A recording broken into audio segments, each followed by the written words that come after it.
leave well enough alone. Yeah.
Good evening, everybody. I just want to let you know we're waiting for one speaker, and as you can see, we are still trying to connect with our speaker in Liberia, so we expect to get started in about 5 minutes. Thank you.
click in the box and see what happens.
Yes, please.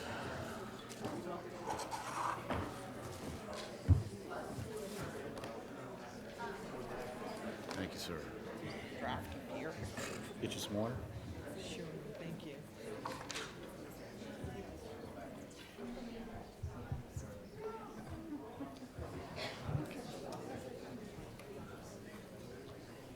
It's actually cooler up here than I That's what I was expected. gonna say. Maybe I should bring my shawl.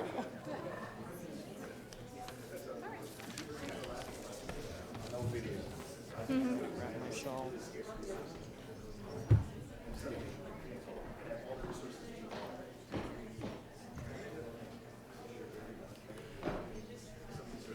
When you want them to speak, just hit this so it's clear. Just hit that. When you want them to speak. When you want them. And did you vote? He did. Well done. How about yourself? I did. Do it on the way to work? No, I left in the middle of the day. Really? Good job. Well, I went very early, so I left a little bit early. One of the nice things is I'm technically a contractor, but I'm an IPA. And All right, so- thank you for your patience, everybody. We've had some technical challenges pulling all the components of this event together, but I think we've got it, and we're going to get started. Good evening. My name is Sage Russell. I am Associate Director of the AAAS Science and Technology Policy Fellowships, and it is my pleasure to welcome you to AAAS for a conversation about the Ebola outbreak in West Africa.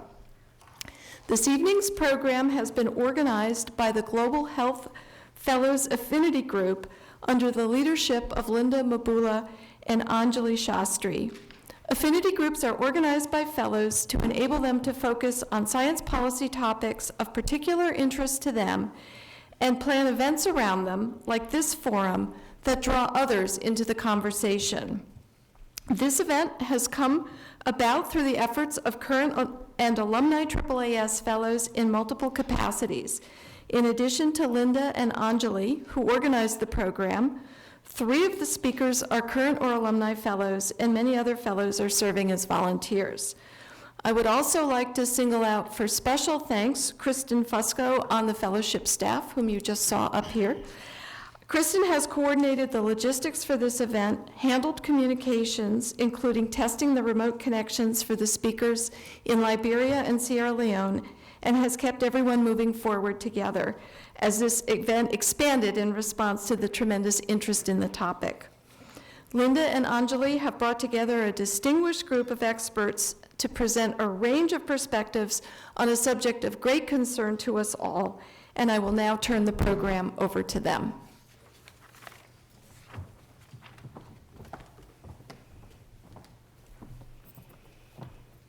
Good evening, everyone. My name is Anjali Shastri, and I'm a AAAS Fellow at the Office of Global Health Diplomacy at the State Department. Together with Linda Mobula, a AAAS Fellow in the Office of HIV/AIDS at USAID, I lead the new AAAS Global Health Affinity Group. We're delighted that you could join us today for a conversation on the Ebola outbreak in West Africa. We are pleased to have a diverse panel of speakers today, including members of the US government involved in responding to the outbreak, members of the healthcare profession who have treated patients, as well as those who can speak about the West African diaspora. We are also pleased to be video conferencing in 3 panelists on the ground in West Africa who have seen the devastation that has been caused by this disease firsthand. As of October 31st, the Center for Disease Control has reported over 13,000 cases of Ebola virus disease, as well as a little more than 4,900,000 deaths in West Africa. This outbreak has disproportionately affected healthcare workers, as there have been more than 400 reported cases, including among several Americans returning from West Africa. I had this distinct opportunity to work alongside several healthcare workers in Monrovia this summer at the Elwa Ebola Case Management Center and witnessed the dedication and sacrifice of Liberian staff working in the front lines. They deserve our support and our utmost respect as they continue to fight this horrific epidemic. At this time, we would like to observe a moment of silence for Ebola victims worldwide.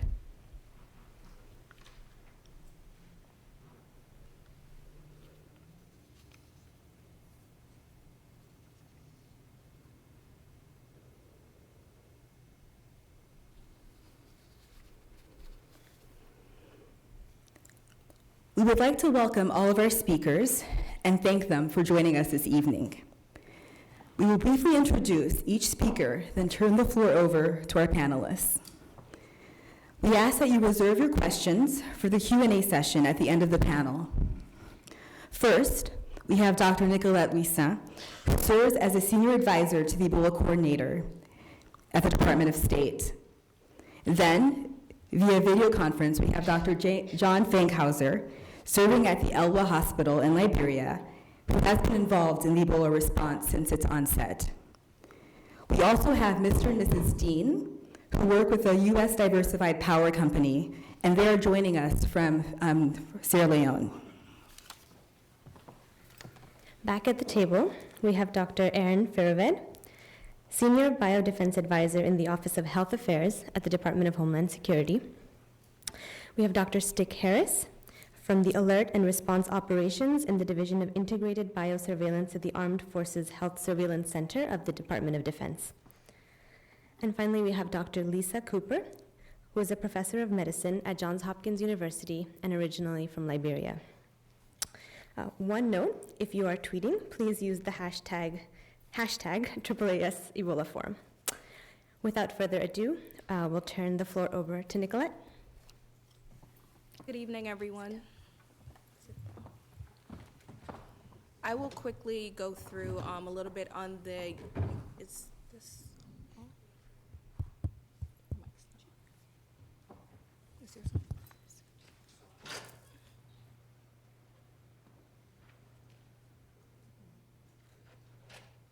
Let me see if mine's on. Can you guys hear me?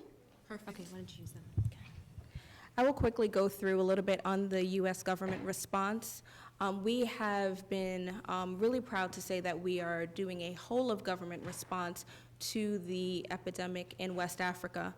What that entails is the State Department, USAID, Department of Health and Human Services, the Department of Defense, Department of Homeland Security, the NSC, and many other agencies and offices working together to really do their part to support the host governments, support our embassies and posts abroad, and also make sure that we are coordinating with other governments and other multilateral organizations who are looking to contribute to the response.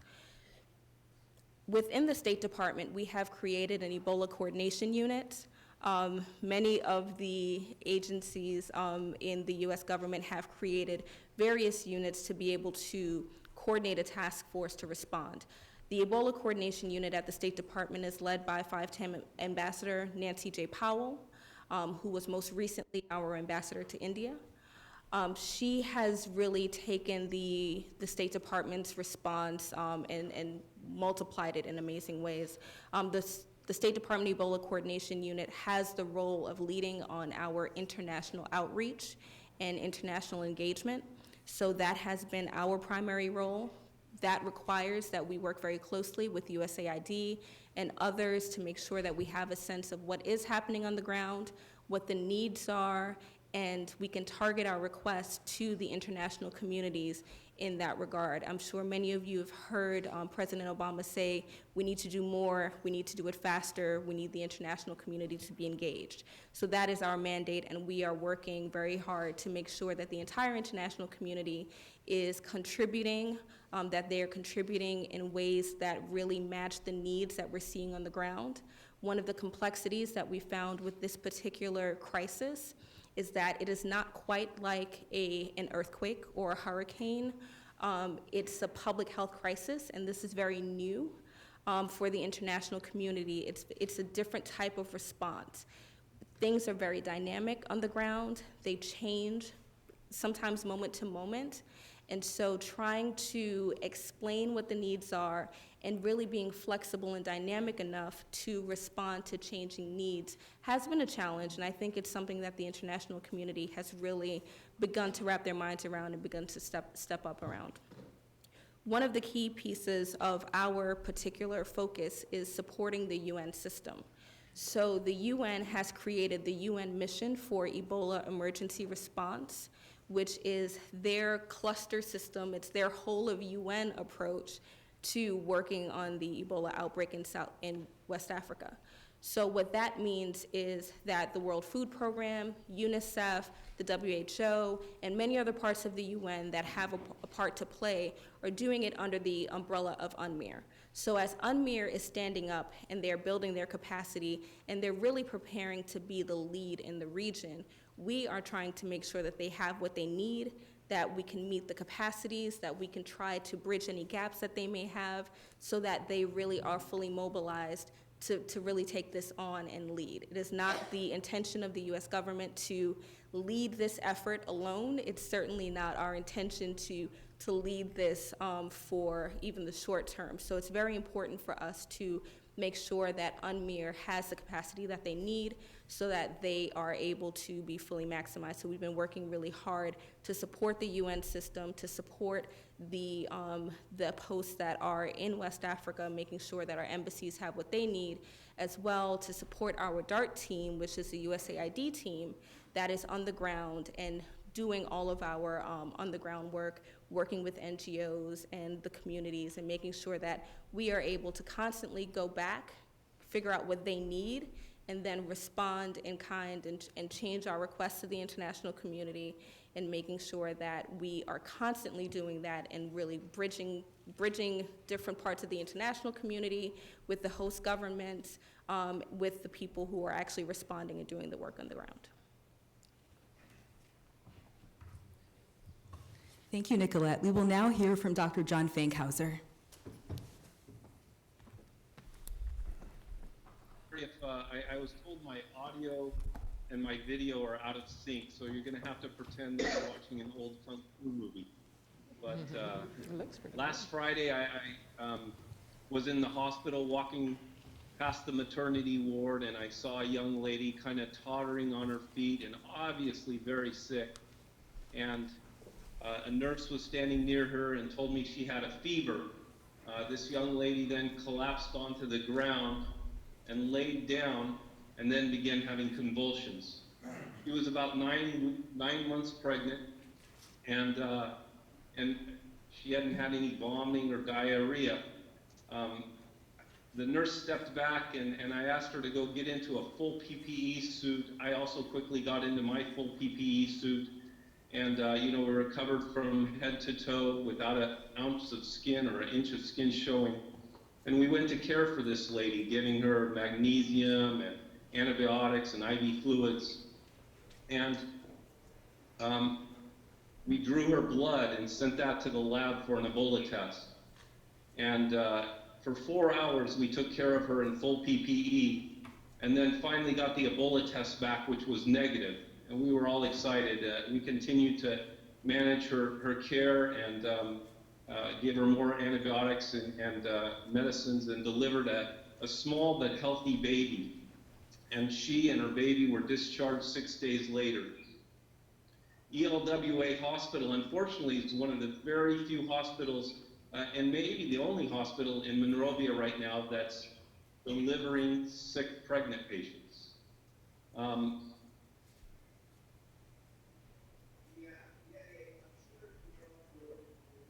In Monrovia, most mothers' lives. I came to Liberia a year ago, leaving my position as the Chief Medical Officer of Ventura County Medical Center in Southern California. And I came because of the great healthcare need a year ago. There was an effort to improve training programs and set up residencies in internal medicine and obstetrics and surgery and peds.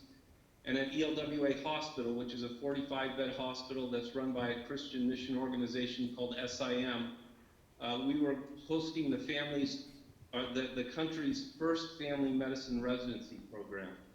And the family medicine faculty were myself and Kent Brantley and Rick Sacra. We were developing curriculum and putting together training lectures and recruiting specialty faculty, and then Ebola hit. The first wave hit Monrovia. Dr. Debbie Eisenhut, a general surgeon from Salem, Oregon, was put in charge of leading our Ebola response efforts, and she trained every individual in our hospital.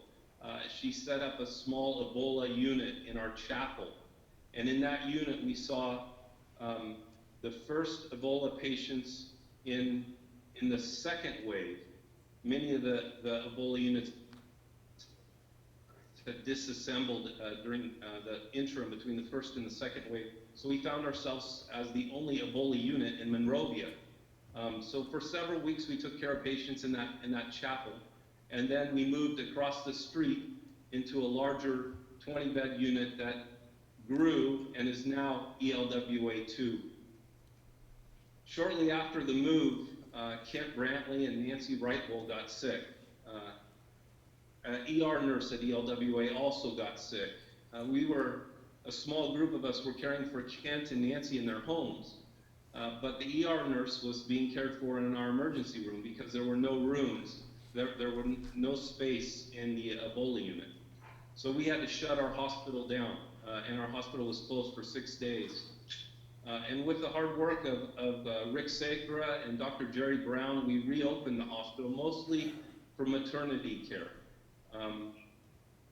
And then 3 weeks later, Rick Sacra got sick, and I found myself escorting the third good friend of mine to the airport to board the Phoenix aircraft that would carry them to the biocontainment units in the United States. After Rick left, we implemented several new measures for safety. And over the following 2 weeks, we had 2 more Ebola patients deliver in our hospital. And fortunately, none of our staff were infected.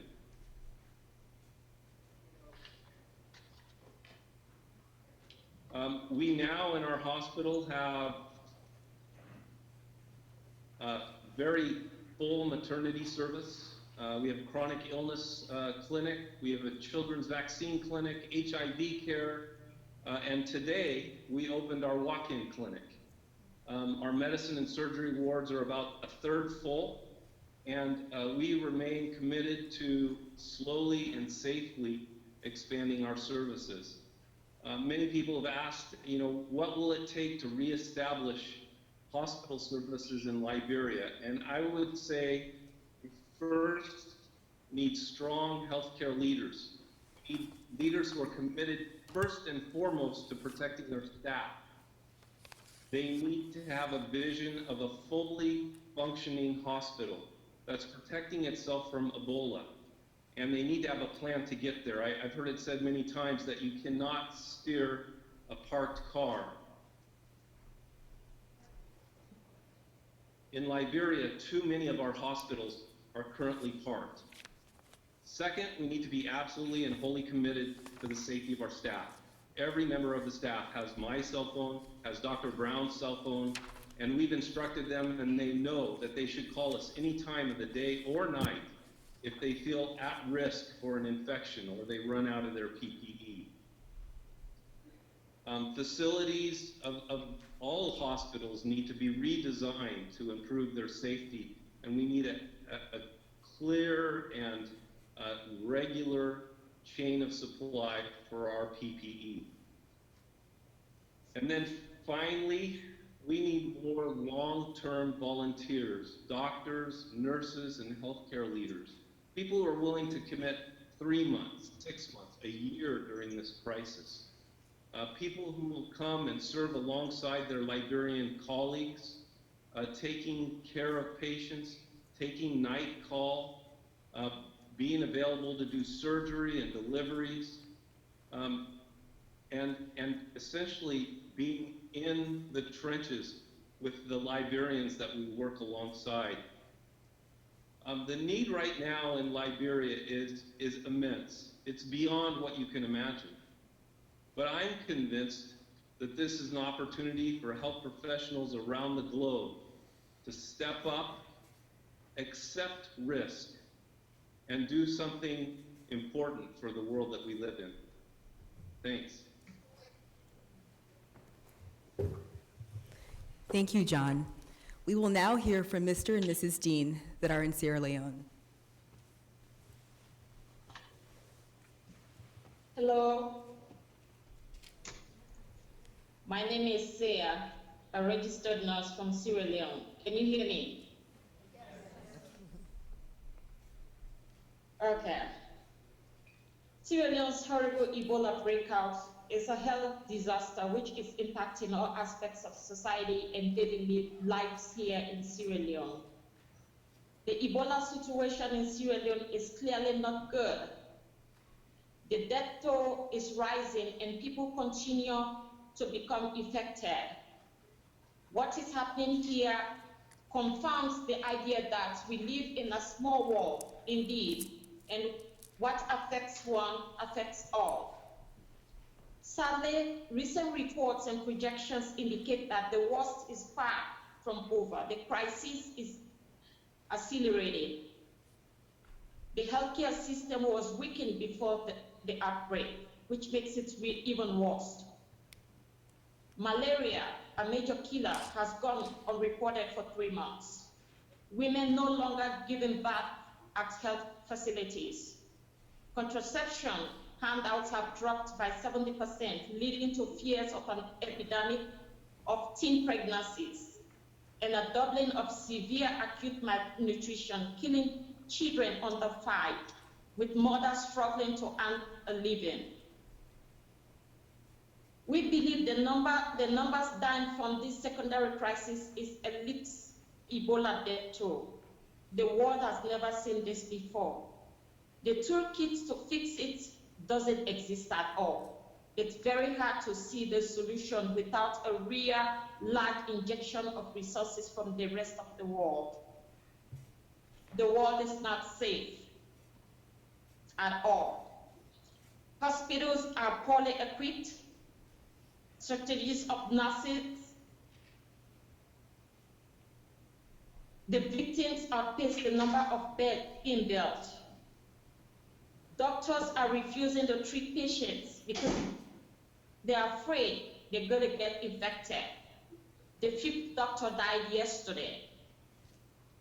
52 nurses already have died from Ebola.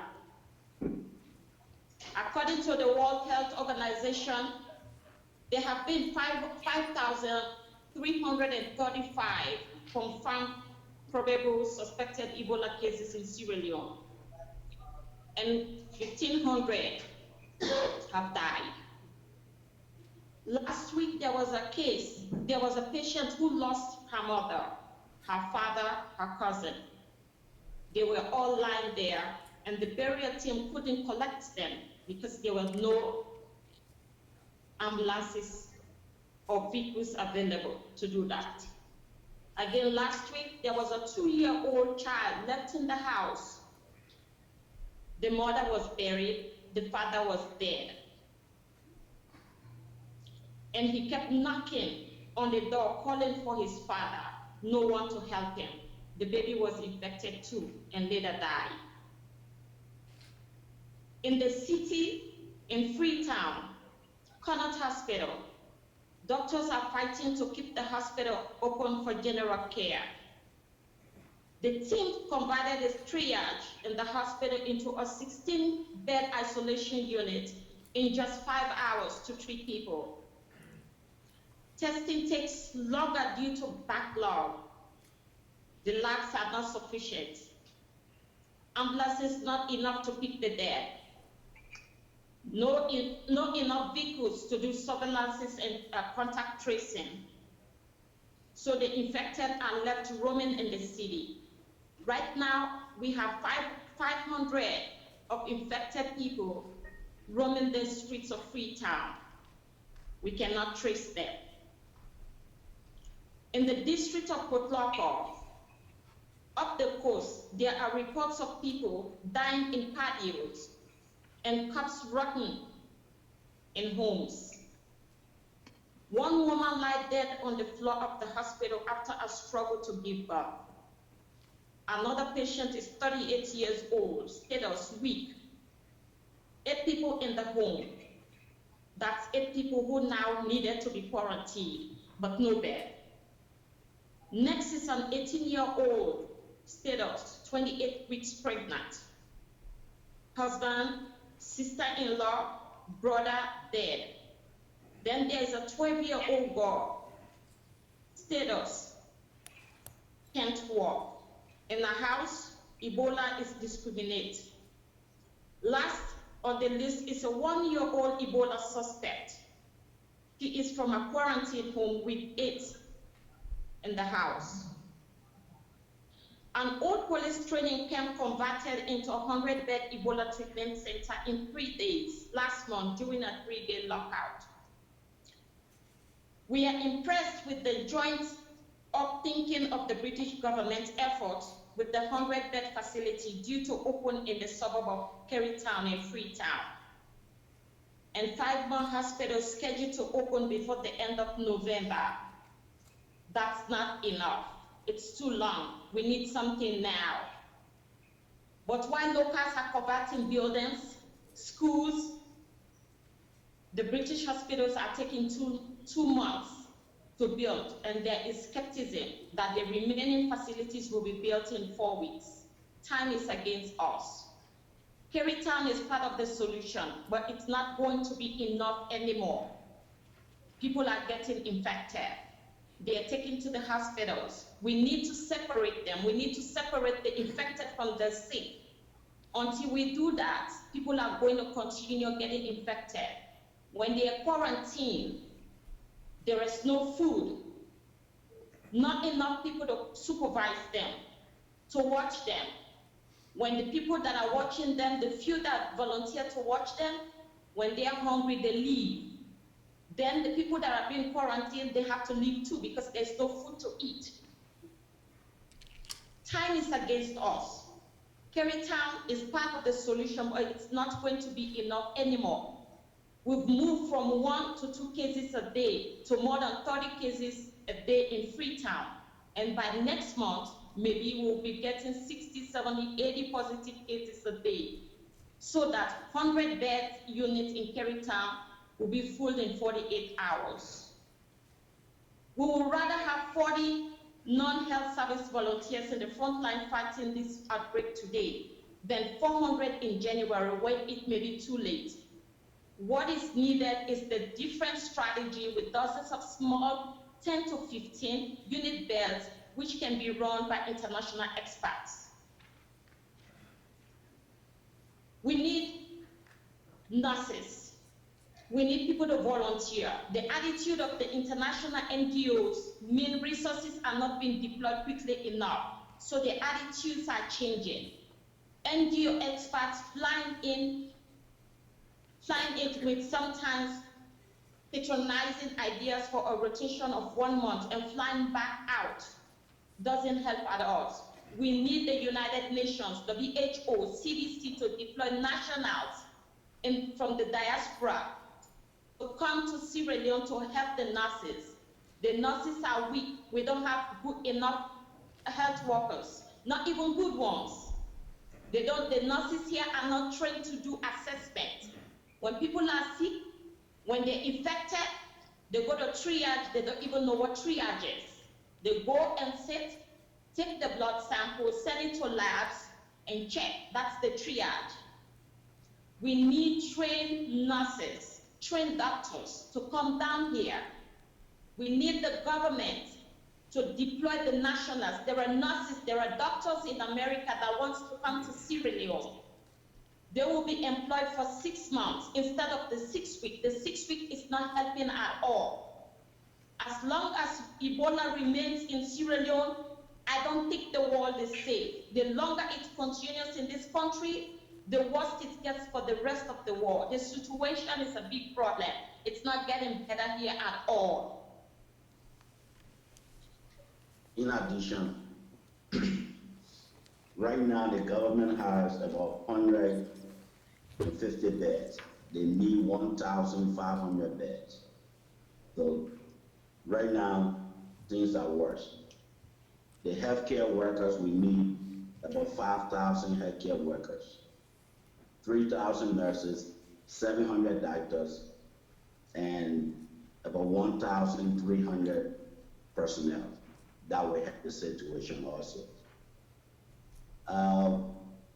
One of the things we found out in the whole situation, the response are very slow.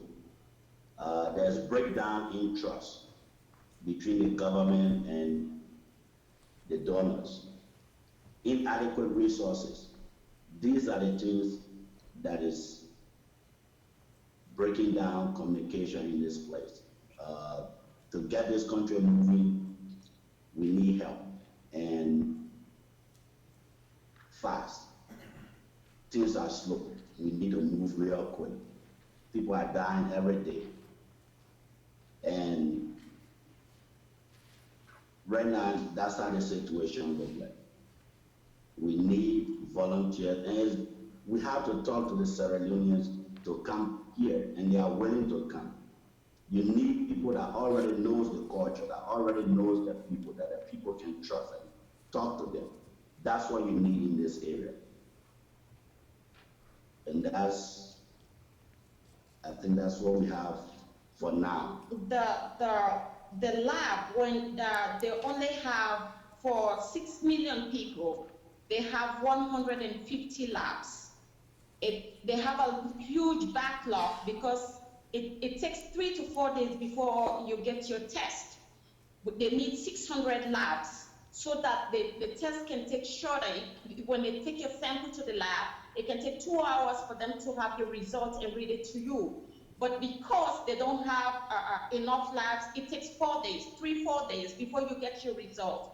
And during that time, you can even pass away. So that's how things have been working here. We need a lot of portable labs that they can do the sample right, get the sample right now, test it and tell you if you're Ebola, if you have Ebola positive, they send you to the isolation unit. And even if you're a suspected case, they can send you to a holding center for a while until you get your result. But there is no facility to separate the suspected cases and the infected ones. There's no facility, so that's making it really, really bad here. Thank you so much. And now we will turn to Dr. Aaron Firoved. Good evening, and thank you for having me speak here tonight. I want to emphasize something that State Department and colleague has said, and those on the monitor, that,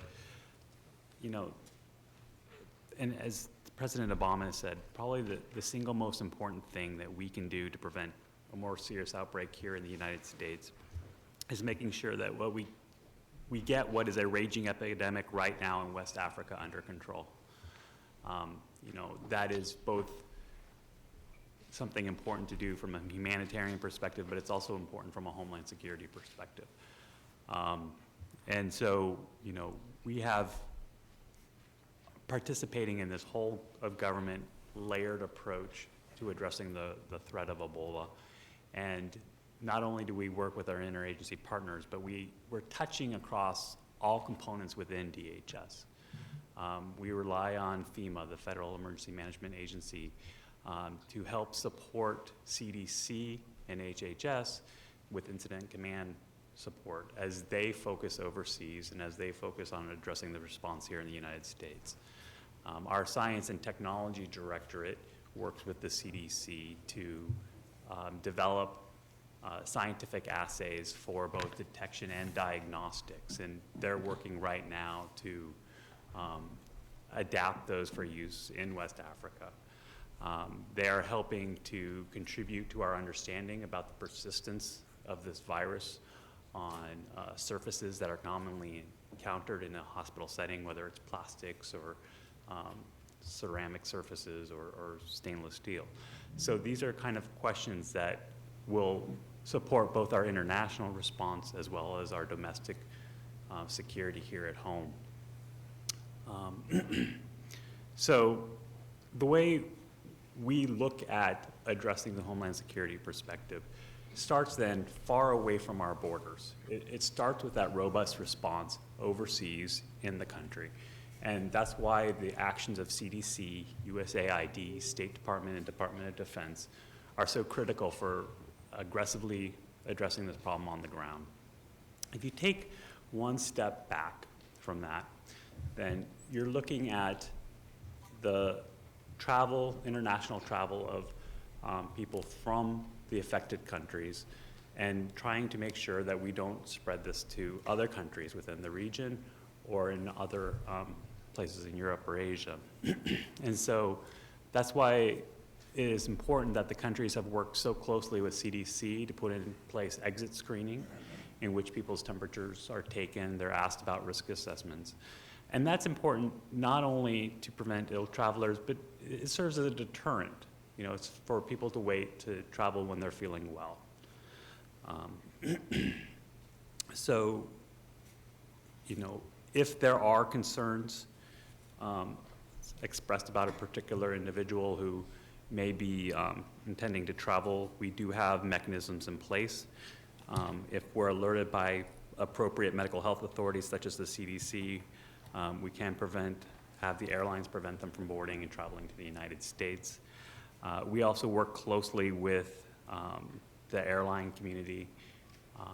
We can support them by providing them information circulars that gives them information about the signs and symptoms of Ebola, what to do to protect the airline workforce, what to do to protect traveling public, how to report if something is of concern.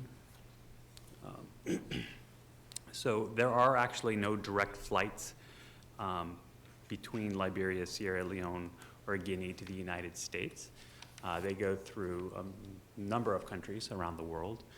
So these last points of departure are then another avenue for us to intervene. We're working with a lot of those partners, sharing our best practices with them, discussing how we're approaching it here at home. And we're seeing a number of countries follow suit, providing similar measures, but still keeping the flow of travelers and commerce going, which is important to both the response as well as making sure that this doesn't become a more serious humanitarian crisis.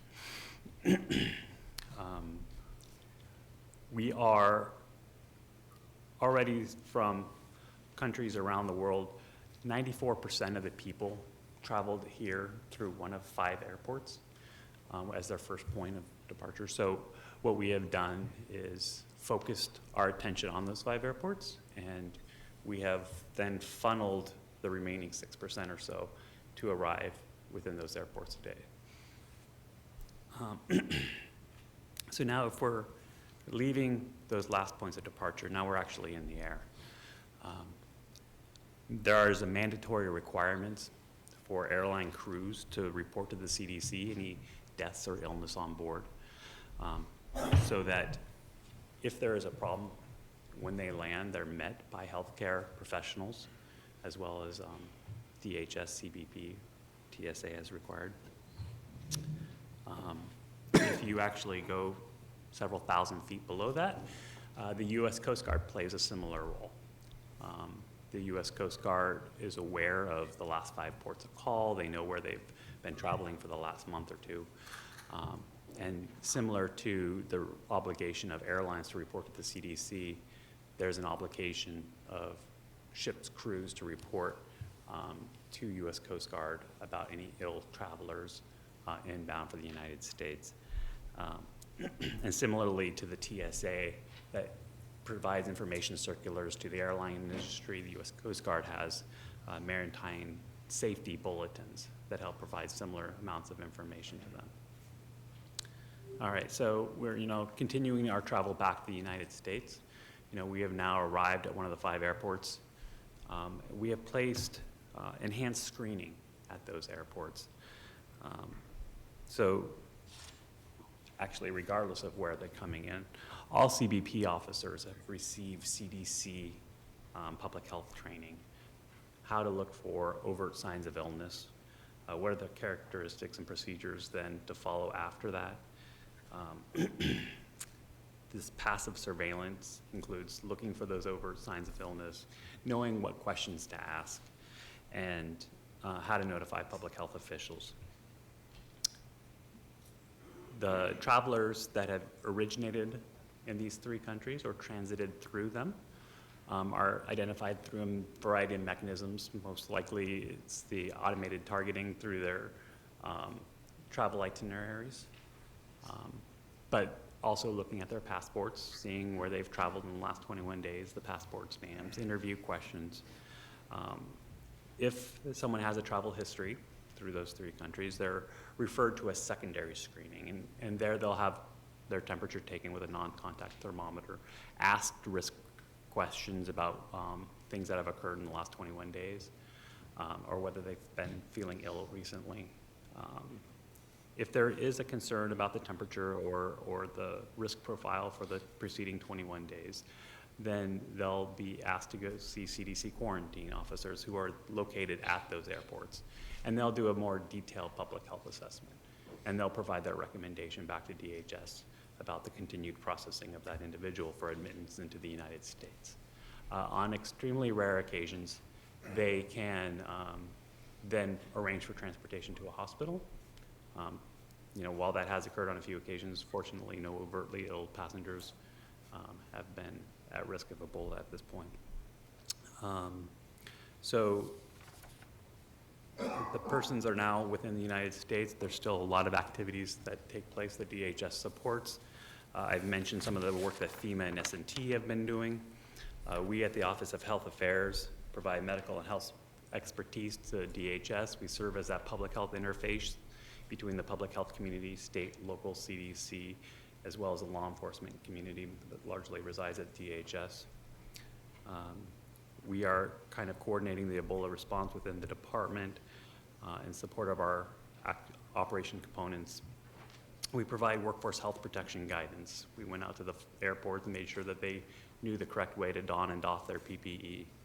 And then our National Biosurveillance Integration Center within our office provides regular reports to 15,000 state, local, federal officials, public health, law enforcement communities across the country. And then obviously we've heard a little bit about some of the work that HHS and DoD are doing domestically, and that is incredibly important for us to continue to support. Thank you. Thank you. Stick Harris, it's your turn. Good evening. I'd like to thank the American Association for the Advancement of Science for hosting this evening's event, and particularly the Global Health Affinity Group for inviting me to speak tonight.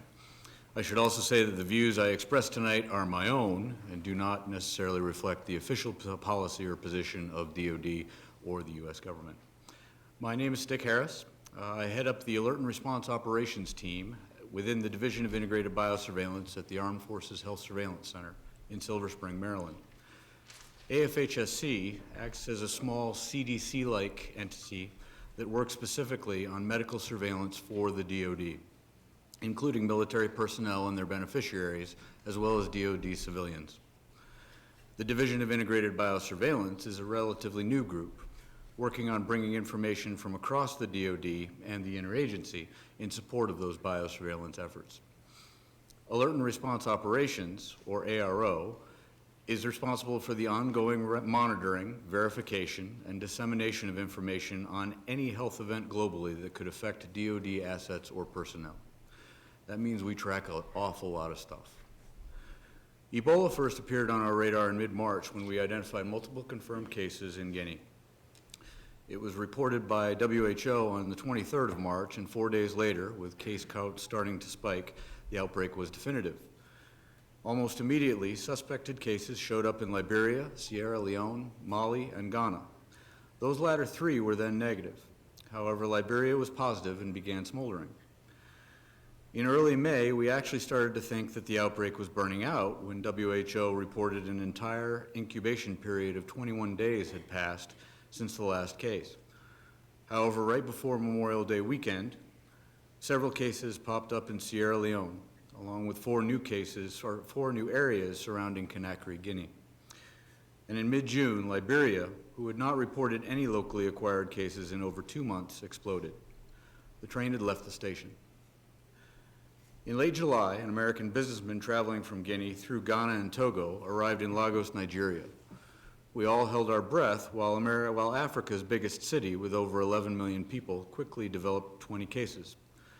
Meanwhile, 2 American healthcare workers, colleagues of the previous speaker, tested positive, and the first Ebola patients landed on U.S. soil. A case showed up in Senegal, a college student who had run from a clinic in Guinea and given a perfect example of how porous the borders between these countries actually are. Senegal and Nigeria have passed through the 42-day window and been declared Ebola transmission-free. Spain should be next around the 17th of November. Guinea, Sierra Leone, and Liberia continue. And we were watching Mali intently, where a 2-year-old girl traveling with her grandmother from Guinea after her immediate family passed from Ebola, only to succumb to the disease herself. You'll notice that nowhere in this list do I include the United States, where, according to a Washington Post tweet yesterday, you are 4 times more likely to die of burning in your pajamas than from Ebola. In my opinion, this statement is much more accurate than many media reports and even so-called experts have been within our country in the last several weeks. In fact, AFHSC, in conjunction with DHS-NBIC, have identified suspected cases in 95 countries since we jointly started tracking Ebola testing in August, the vast majority of which have turned out negative. Guinea, Sierra Leone, Liberia, Senegal, the US, Spain, and Mali have all had confirmed cases. As of today, there are 13,567 confirmed, suspected, and probable cases, with 5,075 deaths in West Africa. Those are the ones we know about, or at least we think we know about. It has admittedly been harder to track cases and deaths more recently, and my confidence in numbers in the rural regions is awful. On the one hand, we have solid information that every death in Liberia is currently considered an Ebola death, which is certainly questionable. On the other hand, WHO has repeatedly pointed out that there are certainly more cases in the main affected countries than are being reported. The Department of Defense was involved long before President Obama called for troops to go to Liberia. The Defense Threat Reduction Agency, DTRA, has been heavily involved in outbreak modeling and has worked with companies on medical countermeasures, including the famed ZMapp. The U.S. Army Medical Research Institute for Infectious Diseases, USAMRIID, up the road in Frederick, developed the test currently used for diagnosis. And while the CDC labs were closed over the summer, USAMRIID was the only place for testing Americans. AFHSC has been tracking and reporting everything since March and supported an epidemiologist in Liberia in the early months of the outbreak. Now, AFRICOM, with a regional command set up in Monrovia, Liberia, is in charge of the ongoing DoD activities that has more than 1,000 troops on the ground, with another 3,000 expected for Operation United Assistance in support of USAID's current humanitarian effort. The 101st Airborne is heavily involved. And while sending military troops to deal with a microbiological enemy may seem odd, there are few better at logistics than the U.S. military. That's why we're there. The movement of equipment, supplies, and personnel. 2 mobile labs are now there for testing. Runways and buildings have been rebuilt. A training facility is being created. A dozen new Ebola treatment units have been constructed. A 25-bed state-of-the-art hospital specifically for healthcare workers has been built and is slated to be staffed this week by U.S. Public Health Service employees for the next 6 months. And a 30-person medical support team has been created and trained to provide short-notice assistance to civilian medical providers here in the U.S. should we be asked for. This outbreak has been different and more difficult for several reasons that I cannot do justice to within my allotted time. The lack of public health infrastructure and capacity in West Africa, the higher level of personal protective equipment required for a disease like Ebola, the culture of the affected society with respect to death, limited treatment capability, and fear. I believe it will be even more difficult for another set of reasons that are currently not receiving enough consideration, including destruction of the limited infrastructure and capacity that was there. Every other disease besides Ebola, those are still happening. The risk of endemicity. What happens if we cannot wipe out Ebola? Very few One Health implications are being considered. What was once a purely zoonotic disease is now very much a human-to-human disease. But I do believe it is important to end on a good note, and there are several. We are tracking more and more empty beds in Liberia. Our epidemiologic curves of all 3 countries are leveling out, and the number of folks in country who are focusing on ending this outbreak is breathtaking. I'm hopeful this is a sign that we may be seeing light at the end of the tunnel, and it's not a train. Thank you for your time, and I'm happy to take questions during the allotted period of time or during the reception. Thank you. And last, we will hear from Lisa Cooper. Good evening. Thank you for inviting me here today. My name is Lisa Cooper, and I'm pleased to be here to provide a perspective on the response and the role of the Liberian diaspora to the Ebola outbreak in West Africa, and the importance of incorporating culturally sensitive strategies. I was born in Liberia, where I was fortunate to grow up in a family that was comfortable. My parents were professionals. I came to the United States with my family in 1980 to escape the violent conditions in Liberia when the government at that time was overthrown. I stayed here and went to college and medical school and completed my residency in internal medicine, was trained in public health and health services research here. I've been on the faculty at Johns Hopkins in the schools of medicine and public health for over 20 years, where my work focuses on enhancing health and healthcare equity for underserved populations. So members of the Liberian diaspora have been intensely involved in the response to the Ebola outbreak. Many organizations, from alumni associations of educational institutions, to professional organizations, to philanthropic groups, churches, and families, have provided shipments of medical supplies and personal protective equipment. These groups have also held fundraisers, prayer vigils, and other events to raise awareness of the plight of our family, friends, and countrymen and women back at home. We've provided food, clothing, and shelter to our communities back home affected by the crisis, and to children who have become orphaned as a result of their parents contracting Ebola. So here are a few specific examples. In late August, there were several organizations helping Ebola efforts in Liberia that held a conference call to speak to Liberians worldwide and provide a needs assessment of their Ebola efforts. This was done to help Liberian organizations and individuals to target specific needs while connecting with institutions here that could help get supplies to Ebola centers in Liberia. My own family at the Cooper Family Reunion in August partnered with St. Anne's Episcopal Church in Reston, Virginia. We raised funds to respond to the Liberian Ebola crisis. As of today, more than $12,000 has been collected from concerned parishioners and others in the community. These funds have been used to purchase medical supplies, which were shipped to Liberia to assist medical staff there.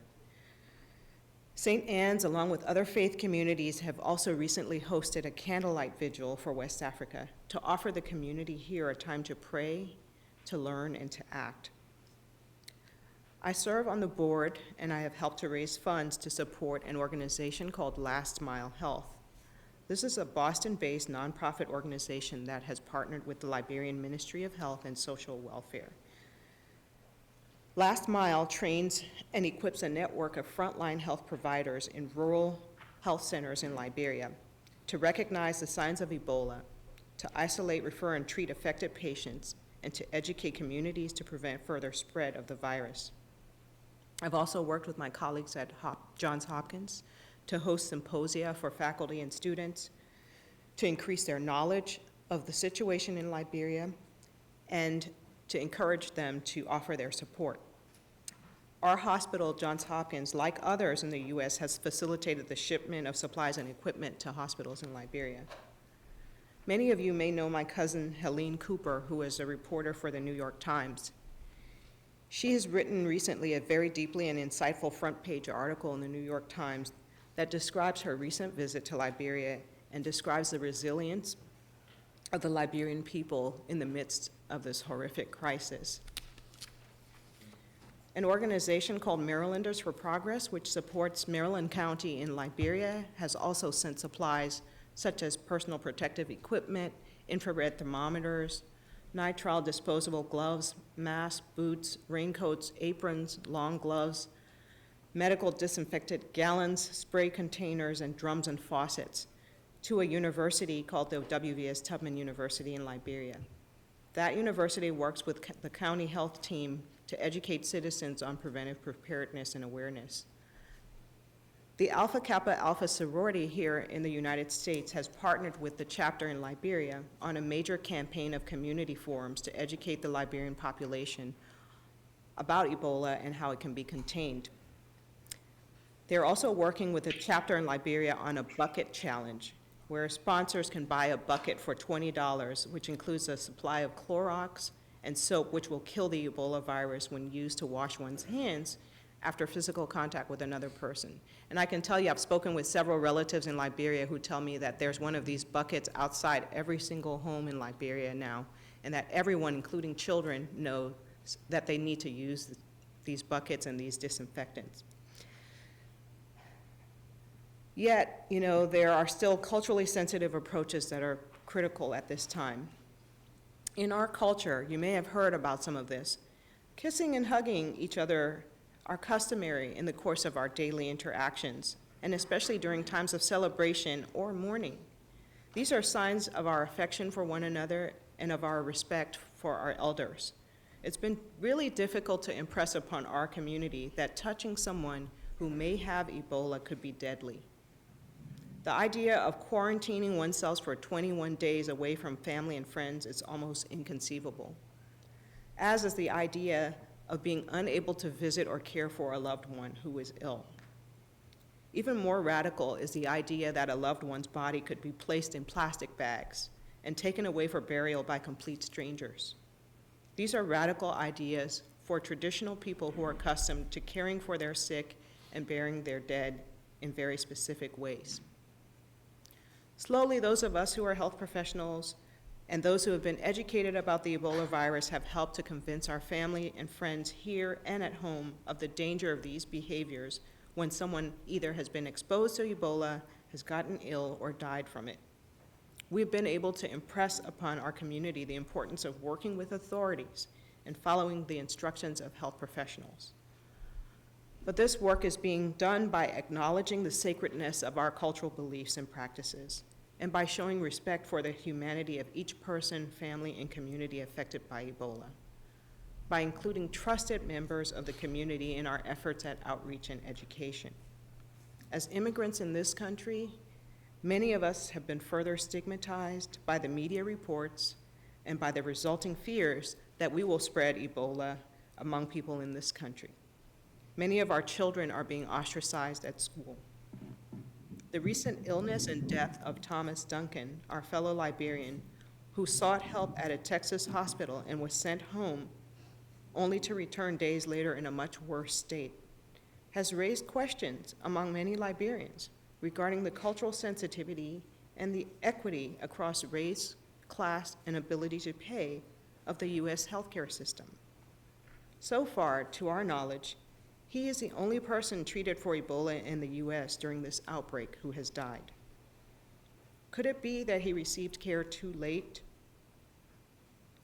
Imposing mandatory quarantines on persons returning from West Africa is adding fears and creating additional barriers to medical personnel who would like to volunteer to care for patients in West Africa, and to Liberians who would like to go home and assist with the crisis. Exercising appropriate precautions while also delivering compassionate, respectful, and culturally sensitive health care and education, and focusing on bolstering the infrastructure for public health and healthcare delivery in West Africa will help us to stop this deadly virus from spreading further. These measures will also enhance our progress in building peaceful interracial and intercultural relations and overcoming global social inequities. Thank you for the opportunity to share my perspective. Thank you. Thank you.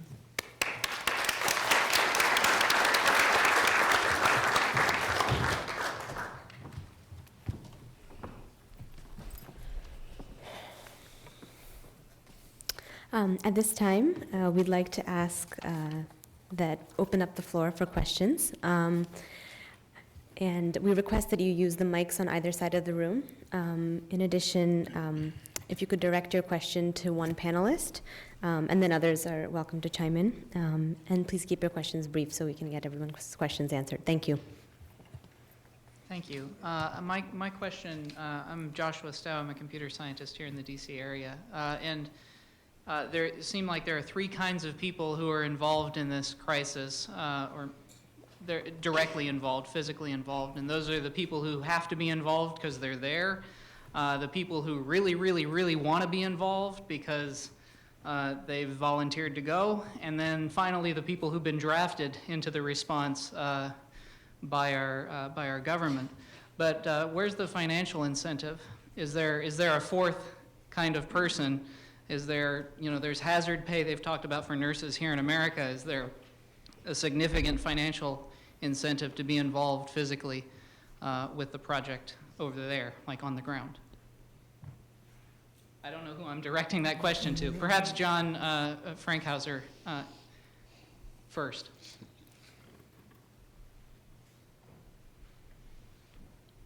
So as I understood the question, you're asking essentially, is there a role for Ebola mercenaries?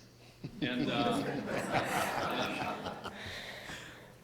I guess what I can say is that the national staff who are working in Ebola treatment units were easier to recruit when the salaries were substantially higher. It's my sense that that would be also true for the international workforce. I think the difficulty with that is that the value of the people who come from other countries to Liberia and Sierra Leone and Guinea, they really need to be talented in their ability to perform medical care, or their ability to strategize, or their abilities as leaders. And the people that I have met so far that are most effective do not tend to be the kind of people who are motivated by large amounts of money. I don't pretend to know exactly what the answer to that is because I haven't seen it tried, but I would not put a great deal of hope on increasing the pay structure and expecting that to have a large impact on the control of this virus. Oh, okay. Hi, I'd like to commend each and every one of the panelists for your dedication in meeting this crisis. My name is Charles Sharp. I'm with the Black Emergency Managers Association. I have two questions. One is mainly for State Department. Does each of the nations affected and the African Union, do they have an Ebola coordinator? This was something I asked at the World Bank last week, that should be implemented for each of those nations, because in a sense, you're getting a free fall. I don't know who's controlling what over there.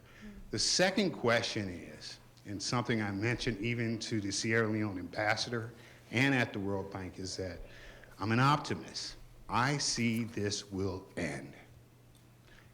Is emergency management planning being done? Mitigation, preparedness, response. We're all in a response phase. But the recovery phase, what's going to happen when this is over with?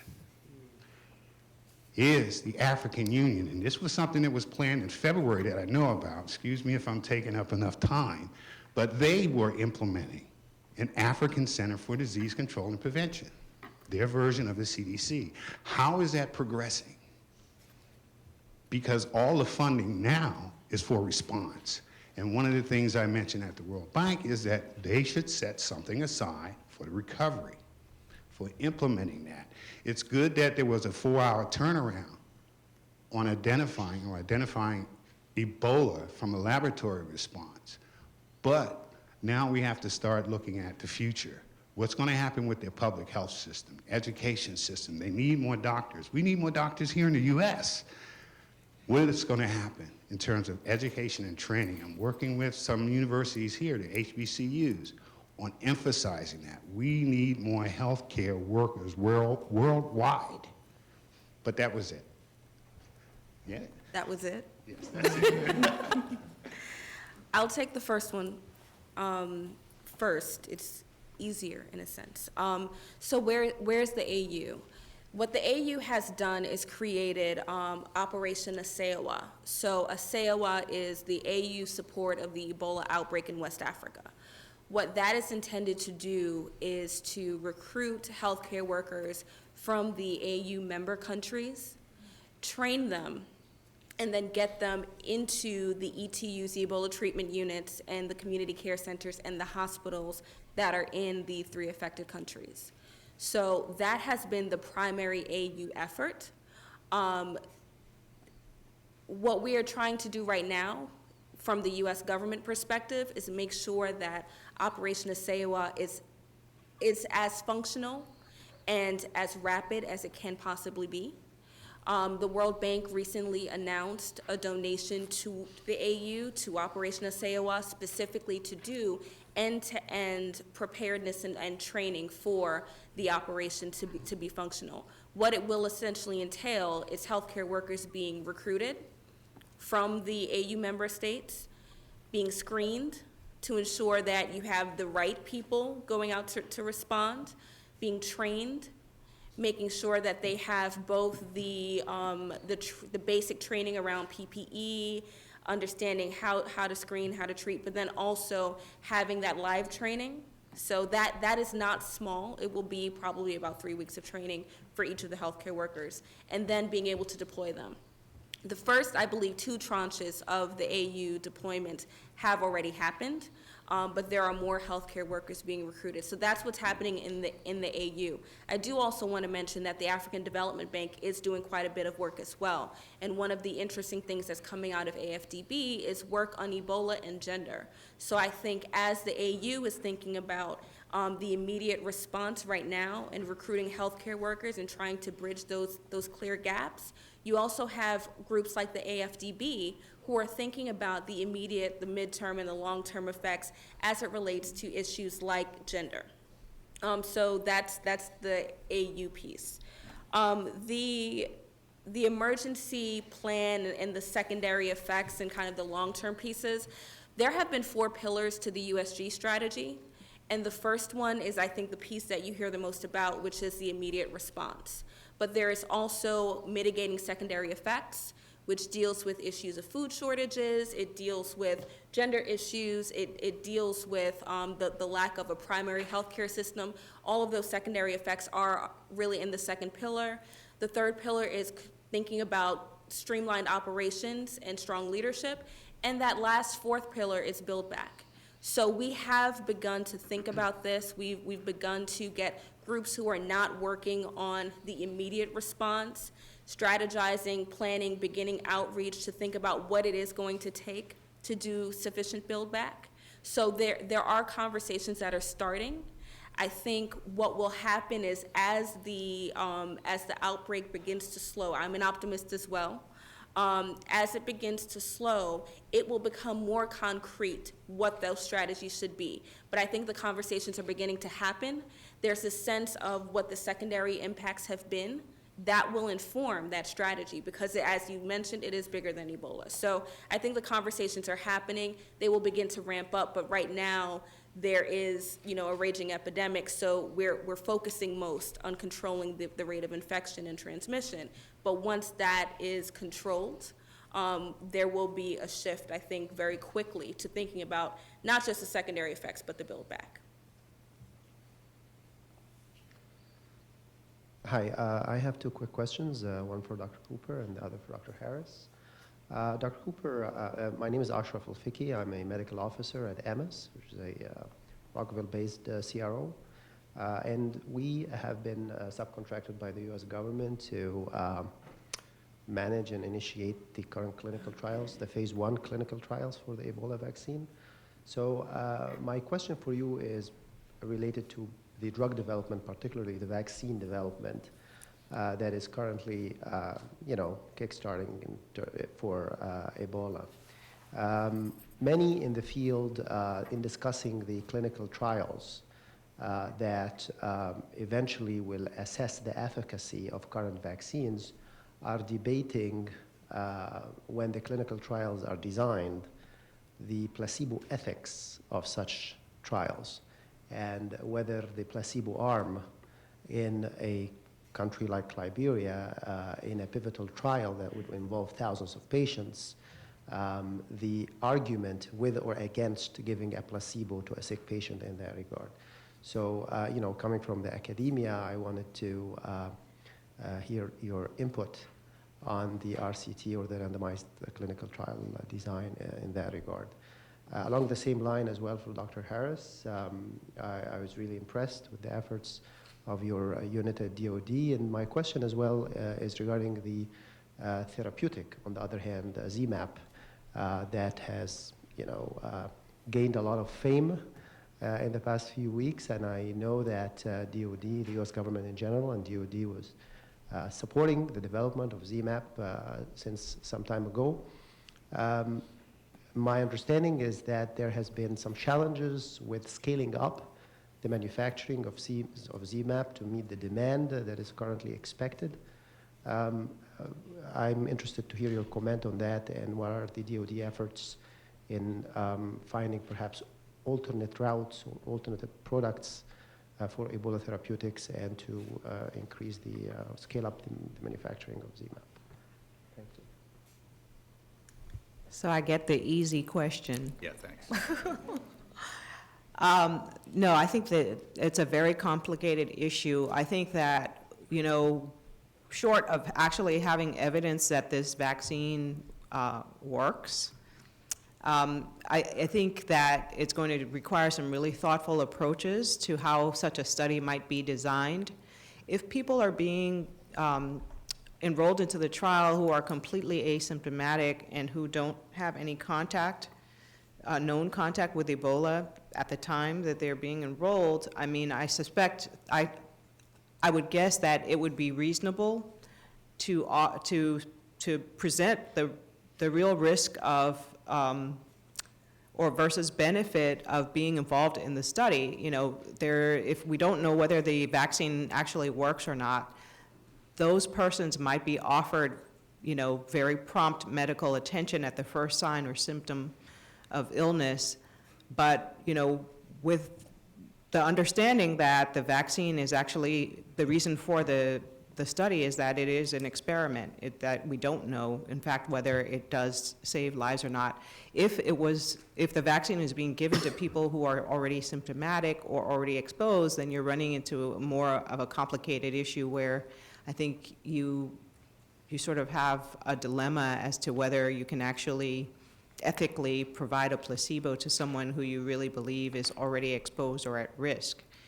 So I don't know that there's an easy answer to the question. I think a lot of transparency in the consent procedures and in describing what is available and what is known about the vaccine and the way it works is the way to go about it. And I think if you're giving it to asymptomatic, healthy people who don't have any known exposure, then the chance of those people being willing to accept placebo is much greater.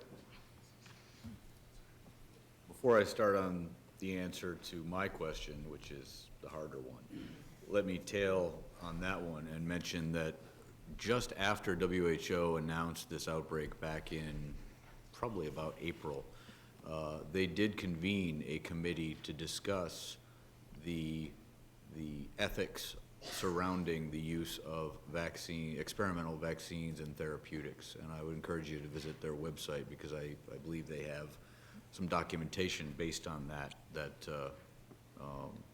the outcome of that meeting. In terms of ZMapp, I don't have a lot of information for you. That is run out of DITRA, as I said, and my understanding was originally I believe there were 8 doses. Because of the difficulty in making it, those were all used, multi-dose per person, and I do not know the current status other than I know they're going to look at it, but certainly, as an epidemiologist, you can't get much out of an N of 8. So I know they're going to be looking more at it. I don't know what the status is of that, but I'm happy to take your card and track down if you have one for me afterwards. I would actually like to comment on ZMapp because I worked in Liberia with John Fankhauser at the time that ZMapp was administered. And there are 7 individuals in the world who received ZMapp. 5 individuals survived, 2 passed away. And there is a current article that is being written that has been submitted by MAPS Pharmaceuticals. So stay tuned. There will be more information that will be forthcoming. I'm Joan Nguta, and I'm actually a trainee at the National Institutes of Health. So I'm going to ask 2 questions, and they're for Dr. Aaron. And forgive me if they are kind of amateurish, but I just want to hear from the professionals instead of the media has been blowing a lot of this out of proportion.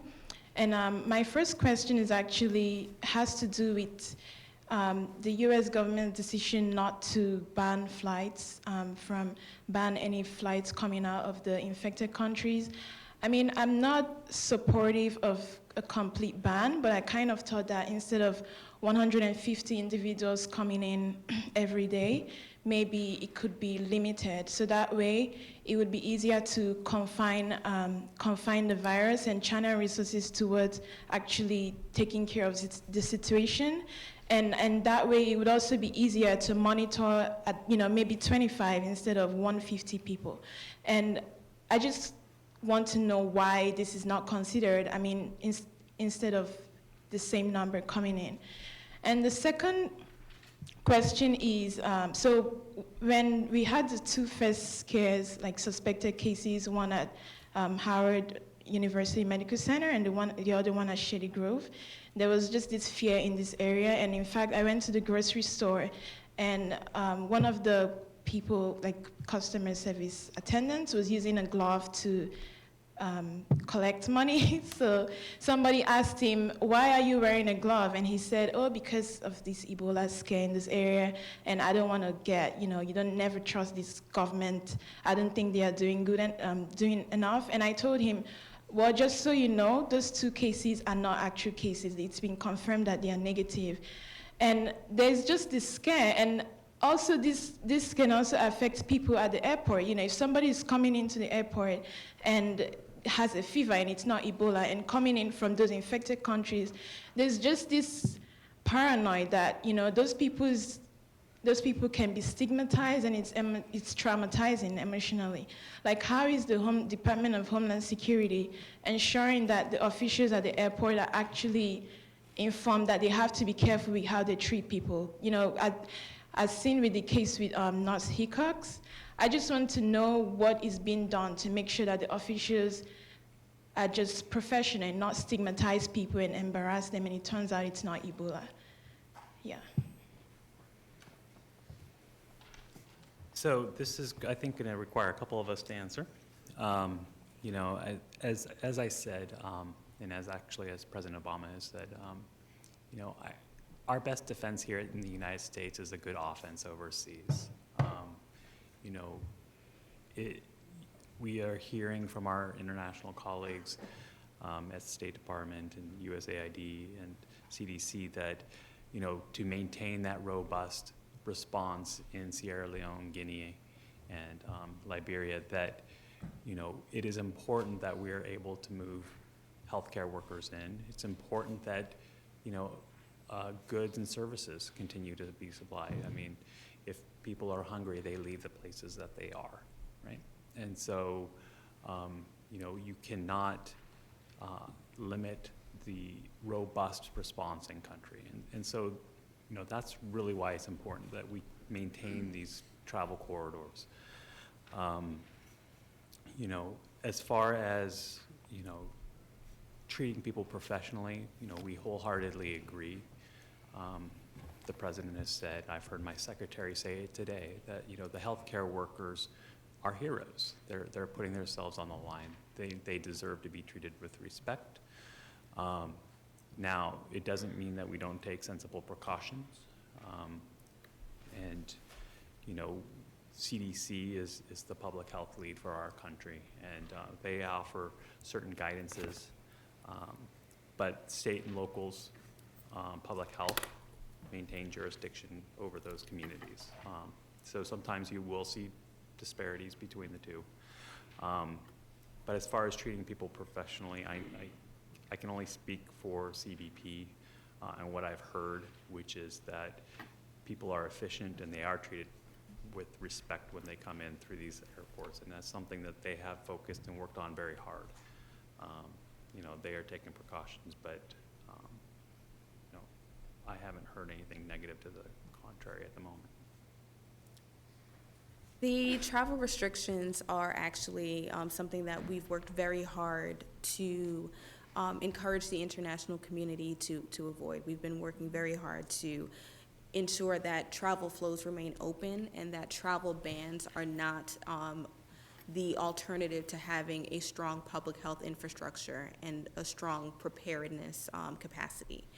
And the reason for that is that, exactly as you said, it's about moving healthcare workers, it's about being able to get goods and services into the region, and it's also about stigma. So as you raise the points about thinking about the stigmatization of individuals as they're being screened, there's also the stigmatization of a region that would be cut off and isolated from the rest of the world when they need us the most. So for us, it's been, how do we actually do the key pieces of prevent, detect, and respond? How do we ramp up screening measures? How do we take that 6% that was going to other airports and funnel them to the 5 airports where they need to be so that we can do the adequate screening as opposed to cutting off a region of the world that we're working to assist? There's also a really important piece to consider around the cost of the response. This is a very expensive logistical undertaking. It gets much more expensive if commercial airflows are cut off, because in order to move healthcare workers, in order to move goods, then we no longer have commercial options at our disposal. So there is also a pragmatic consideration around the cost of the response, and cutting off airflows, commercial airflows, would dramatically increase the cost of the response as well. I would also add, regarding the 2 cases you mentioned, Shady Grove and Howard, that happened, I believe, right after the gentleman in Dallas was first diagnosed. You know, we watched those, and I remember when the Shady Grove, possibly a case, happened, I had 3 colonels and 4 Navy captains emailing me saying, oh my God, I live near Shady Grove. And these are people who should know better. And the fear has been rampant. And I just try and say repeatedly, use your head. What is being said by the medical professionals is accurate. We don't need to create new information such as, oh, it's airborne and we're all going to get it and we're all going to turn into the Walking Dead. That's not going to happen. It's still a contact disease. And in terms of numbers, we track dozens of possibles across the country every day because everybody with diarrhea or vomiting or a fever has to be Ebola. But it's not, and it hasn't been. We've got a case in New York, a case in Dallas. I have a former staff person who used to work for me, and now she is with CDC as a quarantine officer in Seattle. And she told me this morning that of the dozens that she sees of potentials with a fever, with this, with that, she's maybe concerned about 1 a week. And of those 1 a week, maybe once every 2 weeks, she forwards the information to someone at CDC. So even though the numbers are there because the symptoms are so common, the numbers of cases or potential cases really aren't there. Does that make sense? And not an amateurish question at all. I think that's a question that's on a lot of people's minds. So, hi, I'm Doug Adams. I'm an aerospace engineer, so I know nothing about biology. But a couple quick questions. First, for perhaps the center, and Nicolette, you had a great segue into my question. I'm curious, you mentioned the financial burden. PPE is expensive, hospitals, we heard a dire need for staff and equipment in the epicenter of this epidemic. Outside of the US, and I heard the United Kingdom, what other UN responses are we getting? I just don't know, particularly the other permanent members of the Security Council. And also to Lisa and John, I'm curious about your comments on the efficacy of an international group if you have different language speakers, different medical practices or backgrounds coming into a hot zone like this. Okay, so with the donors, many countries have given. Right now, our announced donation for the U.S. government is around $362 million. That does not include the DoD components, which are close to $1 billion. The next largest contributor is the UK at around $320 million. The gap between those two countries, the US and the UK, and the next highest donor is a couple $100 million. Governments like Equatorial Guinea and Timor-Leste have given $1 million or $2 million. So we are seeing that there are governments that are giving. Not enough, certainly not fast enough, which is why we're doing our targeted outreach. But part of what we're also trying to do is make sure that as we're engaging the donor community, the UN members, the UNSC, the Security Council, we're asking for more than money. So that's been a really important part of this response is we are asking governments, can you consider constructing ETUs, Ebola treatment units, and staffing them for periods of time, so 4 to 6 months, or can you consider providing 100,000 sets of PPE, things like that, so that it's not just the actual financials. And we're seeing that the international community is ramping up, but we're trying to make sure that that engagement is happening. Within the UN Security Council, there was that resolution that was passed, I think now about a month ago. And we kind of joke that it was the world record holder of resolutions because it had twice the number of signatures as any other Security Council resolution ever, and it was a commitment to respond to Ebola in West Africa. So we have seen the Security Council members begin to get more engaged. One of the things that we have been seeking from the international community, mobile laboratories, Ebola treatment units. And it's about which countries can build Ebola treatment units quickly and send foreign medical teams. So one of the things that USAID identified very early on is that it doesn't benefit us to have individuals who go to respond as healthcare workers. We need teams. We need people who are part of an NGO community who are getting trained. We need them to be foreign medical teams who are being dispatched. So that's been a part of the outreach. I think Canada announced most recently about $30 million.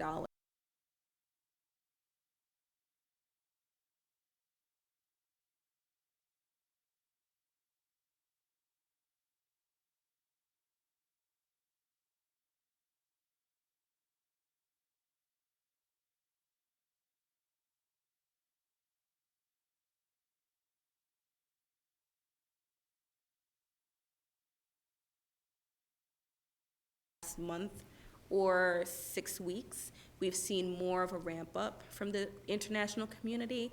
And I think that has something to do with understanding the nature of the public health crisis. In my opinion, I think it's been very difficult for the non-scientists to understand how you respond to a crisis that is not an earthquake or a hurricane or a typhoon. So getting the international community to really understand what the needs are and how they can train and deploy has been something that we've worked on pretty hard. But I think we're starting to see a turning of the tide, and really the entire international community focusing on the response and also preparedness. So there have been some donations around preparedness as well. I think I'd also add that, suddenly the United States has cases. And so everybody perks up and says, whoa, they've got cases. Maybe this is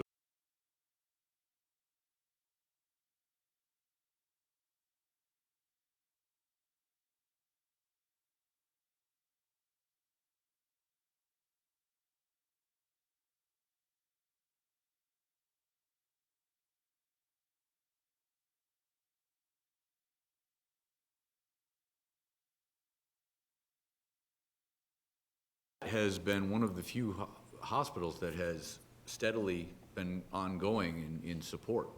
And if you read, Chinese press, they are very proud of that, and they should be.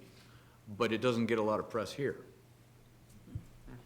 So I would just add that actually Cuba has done a fantastic job of sending primary care physicians to respond to the Ebola outbreak, and actually their model of primary care and public health prevention is world renowned, and I think that, a lot of us would do well to learn from that approach. Your comment about people coming from different countries and how well suited they might be to help address the problem I was just worried about whether there was some sort of cultural efficacy problem. Yeah. Right. Well, that is a concern. I think that if health professionals are well trained in quality and safety methods as well as in patient-centered care, that it really doesn't matter so much what culture they come from. I think when people are sick, what they're looking for is someone who is technically well-trained and someone who delivers compassionate and respectful care.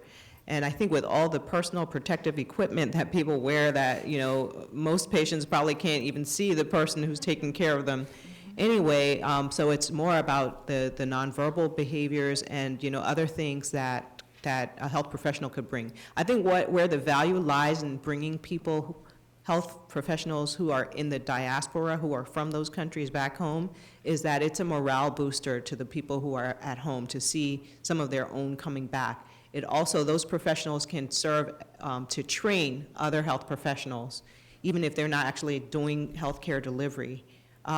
They can go out and do more community education, and they're trusted. They might be more trusted by the communities there as bringing messages about how to contain the outbreak and when to seek help and when to follow what authorities are saying. So I think there's clearly a role for the nationals from those countries to be recruited and supported to go back home and play a role. But I think that, you know, the medical profession and nursing and other health professionals globally could have a major role to play in the crisis regardless of culture. John, did you have something to add to that?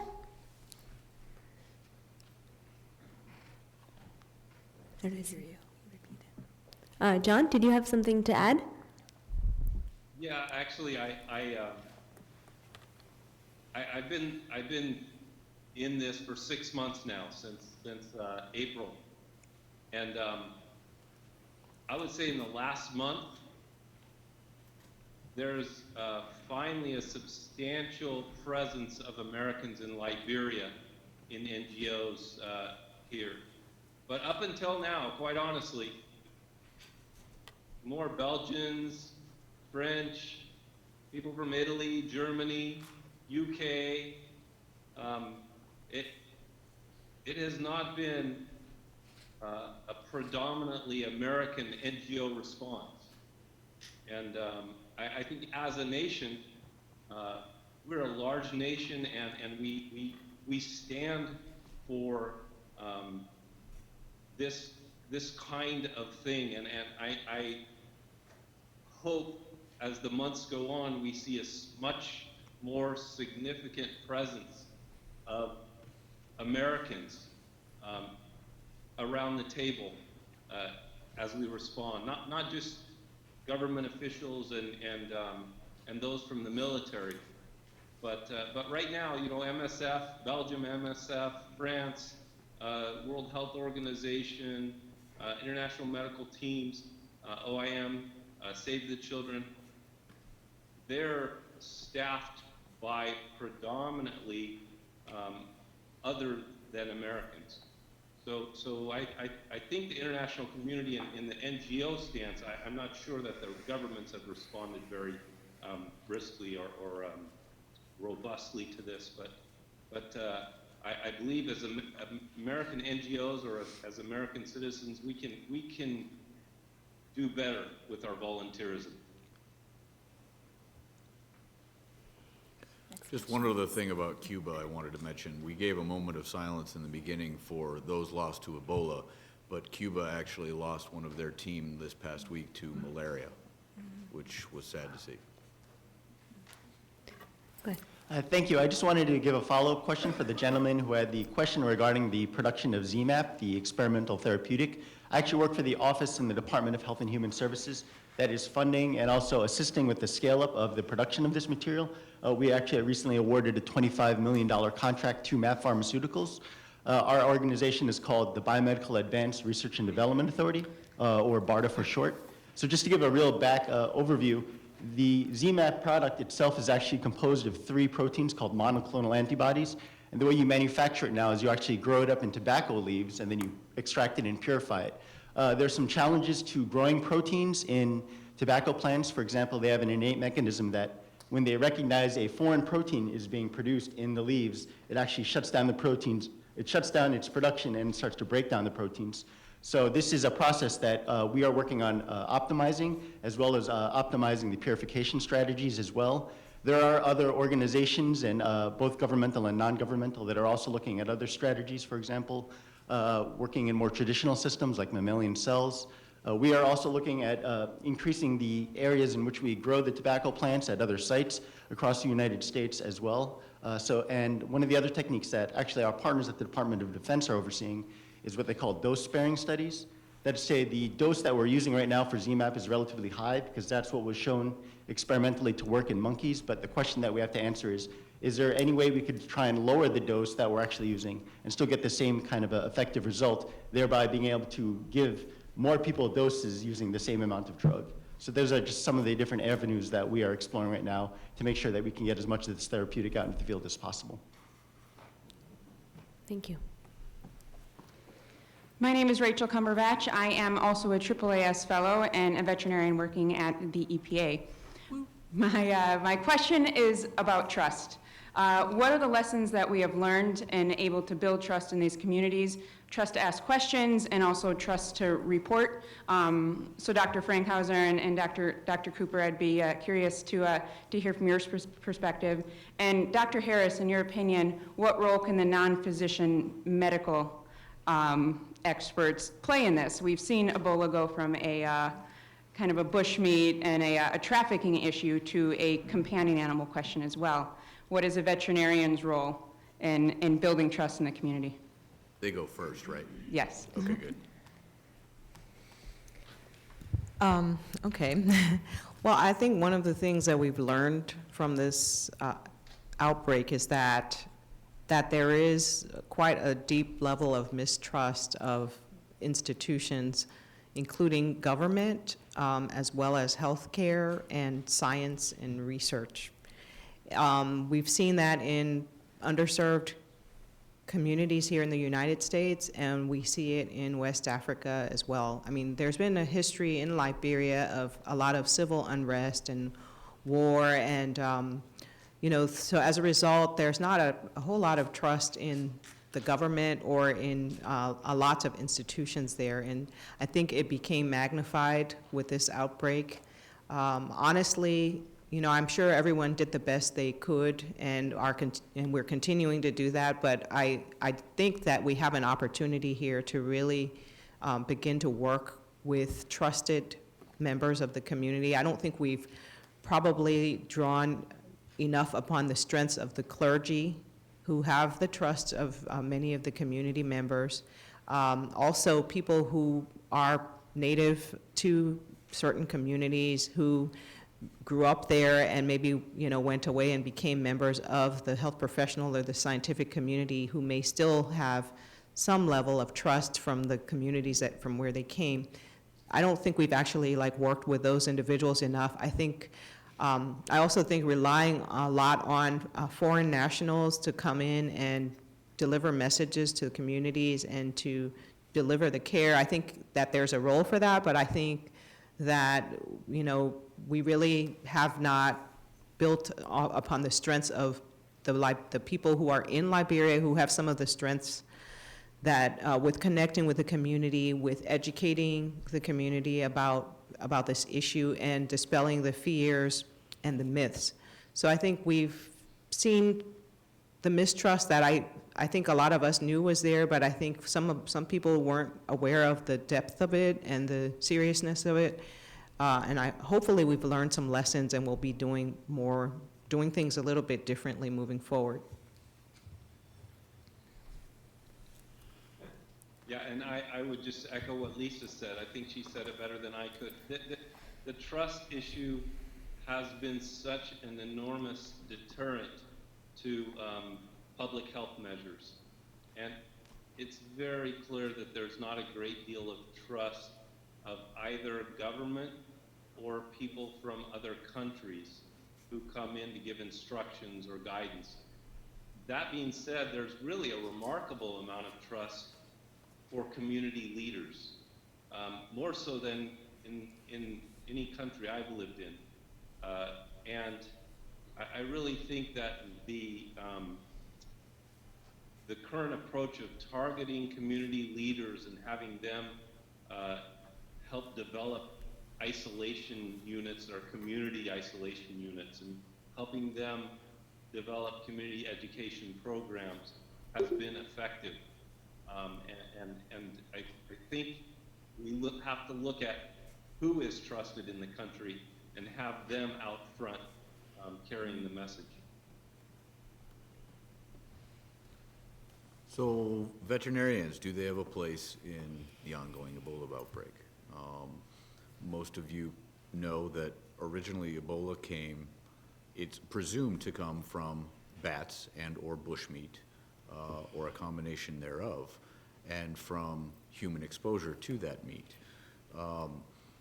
But as I mentioned in my speech, one of the real concerns is are we going to be able to push Ebola back to just be that zoonotic disease, or is it going to be a human-to-human disease? The issue of companion animals, I think, it kind of scares me. You know, CDC has some literature out there, but there's not a lot of science behind it at this point. We just don't know. I know of a lot of anecdotal stories of, at least in Liberia, dogs digging up bodies. And I'm concerned about, you know, what's happening with those dogs, and I don't think we do know. I'm not aware of anybody looking at that in country. And if any of you are, I'd really like to talk to you, because that's something that interests me as a veterinarian. But I also think that as comparative medicine folks for multi-species, we do have a place, because, you know, human beings are just another species. And while, yes, a medical doctor will be giving me care if I come down with Ebola, and I'm sorry, I want her over you. I still think in terms of talking about the ongoing clinical aspects of a disease, especially one that originally comes from animals, you've got to have a veterinarian in the game, or you're leaving out half of the conversation, in my opinion. What about it being a trusted leader of the community? So I'm not overly aware of how veterinary medicine works in West Africa. And so I don't think I can comment on that, although it's a fascinatingly interesting topic that we should discuss as a community, not only of veterinarians, but everybody. I think in terms of a trusted member here, absolutely, I'm trustworthy. But I don't think it really matters here. It's what's going on there that really matters. Thank you.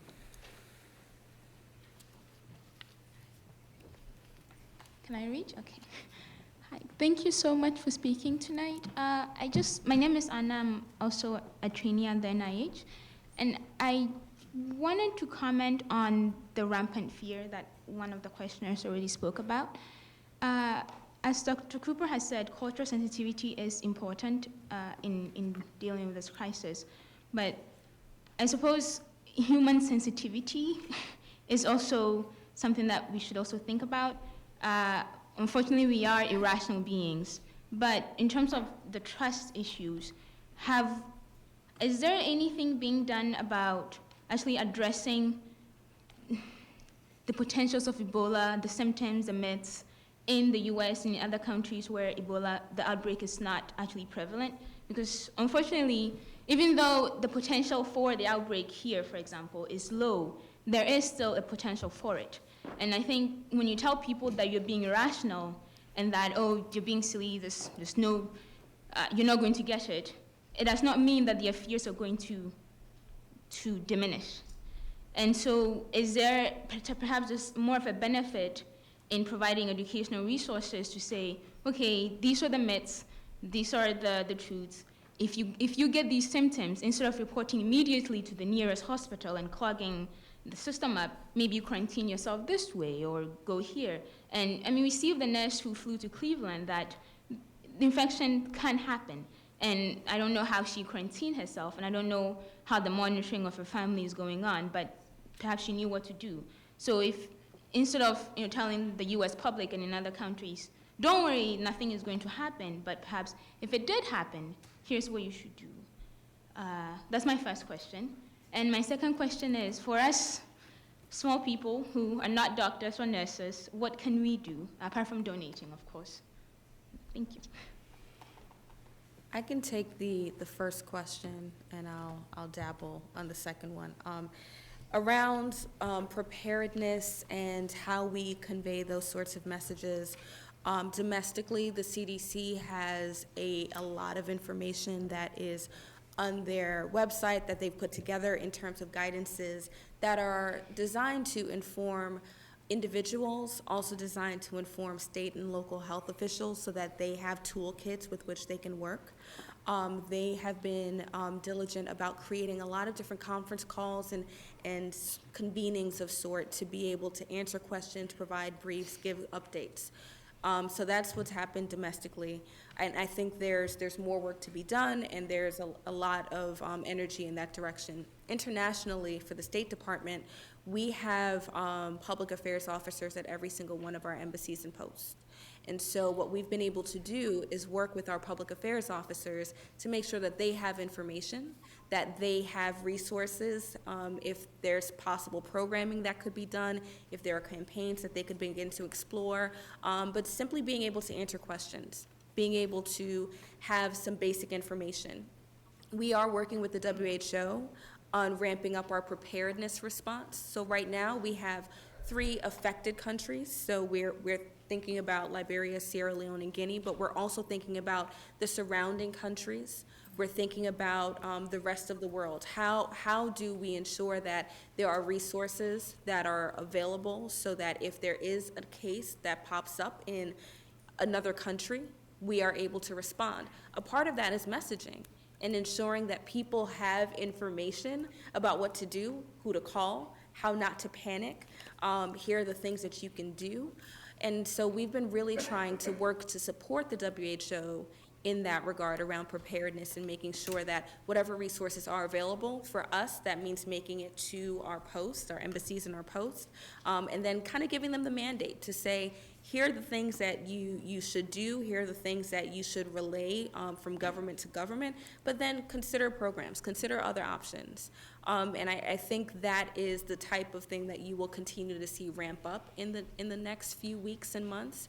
But that's a big part of controlling the outbreak, is making sure that other governments are prepared and that their people have the information that they need to be able to not have a fear-driven response. On kind of the information flow, I mean, it's critically important, and people's fears are real and they're profound. And it's important that we engage in communities and forums such as this for precisely that reason. You know, the information goes in multiple ways. It's not only just information for the awareness for the public. You know, from a very Homeland Security perspective, right, we want to increase awareness among the travelers, right, so that they know what are their signs and symptoms. Part of what that screening does at the borders is provides that traveler and empowers that traveler with information on how to get in contact with somebody if they need to, what they should be looking for, providing them the resources so that they can act quickly, so help protect themselves and help protect the community. And then awareness among healthcare workers, right, so that when somebody presents them, you know, I mentioned that we provide these travelers with what we call tear sheets. They're travel health advisory notices in CDC parlance. The bottom of it is a tear sheet for them to give to the doctor to say, these are the signs and symptoms, and I've recently had travel within 21 days to these affected countries. So try to break down those communication barriers that might have happened. You know, we were talking about veterinarians before. You know, we at DHS, and Stick knows this very well, not only are we responsible for our two-legged workforce, we're responsible for our four-legged workforce. We have working dogs across the department. And they interact with travelers and the travelers' possessions. And so not only are we trying to allay the concerns of our workforce as they conduct their response in treating people with dignity, but also their concerns about their working dogs and protecting their colleagues. So these fears are real. I know that I had to address some with my mother, who was worried about flying through Dulles to Spain at Rota, where all those people are flying in and out to support the West Africa. You know, so these concerns are everywhere, and so communication is key. We'll take 2 more questions. Hello, thank you for talking to us. I'm Lori McGinley, an editor at the Washington Post. So I have a couple of questions that the first couple are for Dr. Fankhauser, and then the rest of the panel might be able to help on the last question. Am I hearing you correctly that you made a reference to some empty beds? And I'm just wondering, based on some of the things that we're hearing and reading, whether you think that the rate of infection in Liberia is slowing just a bit. And if that is the case, then that would be occurring before all these U.S. facilities have opened. And I'm wondering if you think that could be occurring because of the behavior of the Liberians themselves and what you just referenced in terms of the community leaders and maybe changing some community practices that you just talked about. And I guess finally for you and the panel, if all these suppositions of mine are correct, and correct me if I'm wrong, should the U.S. continue to be totally focused on Liberia, or should it pivot somewhat to Sierra Leone a bit?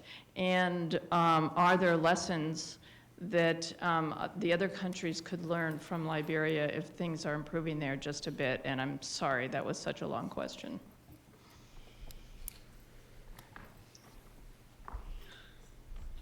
Yeah, thanks. The answer to the first question is yes, there's definitely a trend towards fewer cases in the last week and a half to 2 weeks. I want you to remember this is a 5-month-old outbreak, so 1 to 2 week trend certainly shouldn't change our strategy dramatically. 4 weeks ago, we were seeing 80 new cases a day, and in the last week, we were seeing 20 to 30 new cases a day. So I think that's encouraging news. We have empty beds for the first time in a long time in Monrovia, but that's how it should be. We shouldn't have every Ebola treatment unit full to overflowing. And there are still a large number of locations in the interior in which there is no access to Ebola treatment units. And I think it's appropriate for the United States to continue to place Ebola treatment units in those areas. Now, their plan was to create 100-bed units. I think at this point they've changed that somewhat so that their plan is to create 10 to 20-bed units with the ability to expand quickly if volume increases. And that certainly, to me, seems like a wise strategy. There's a lot of hypotheses as to why it's improving. I think it's a combination. It reached a critical mass, so every community is affected. There's very little denial anymore.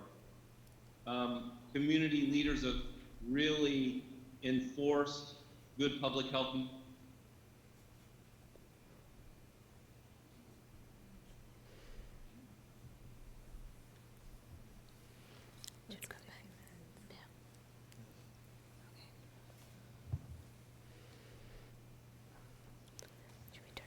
I can jump in until he comes back. I think what he was getting ready to say is actually that there's been enforcement of good public health behaviors. A big part of the transmission is actually changing burials, so thinking about the burial team. So as burial teams have been mobilized and been able to conduct safe burials, that will improve the infection rate as well. So as he said, I fully agree. Having empty beds is in a 1 to 2 week time span is not enough to indicate a trend. We are focusing on making sure that healthcare workers are trained, but also focusing on making sure that there is safe burial. That is a very important part of cutting the chain of transmission. I also wanted to add that I think that having these treatment units available and having the trained staff in place serves a role in terms of building the infrastructure in the country such that if there should be a resurgence, there would be a preparedness there. And also it handles like other diseases. We know that people are dying of malaria as well as other conditions that are completely treatable because of the poor healthcare infrastructure. So while this is focused, a lot of the efforts are focused on the current outbreak, I think part of it is actually trying to lay a foundation for the infrastructure so that something like this doesn't recur in the near future. And one of the things that should be pointed out is looking at the history going back to March. Even WHO has commented there have been very sharp inclines followed by very sharp declines on this. And so, not to be the naysayer, but let's watch and make sure that this decline continues. Dr. Frankhauser, are you back?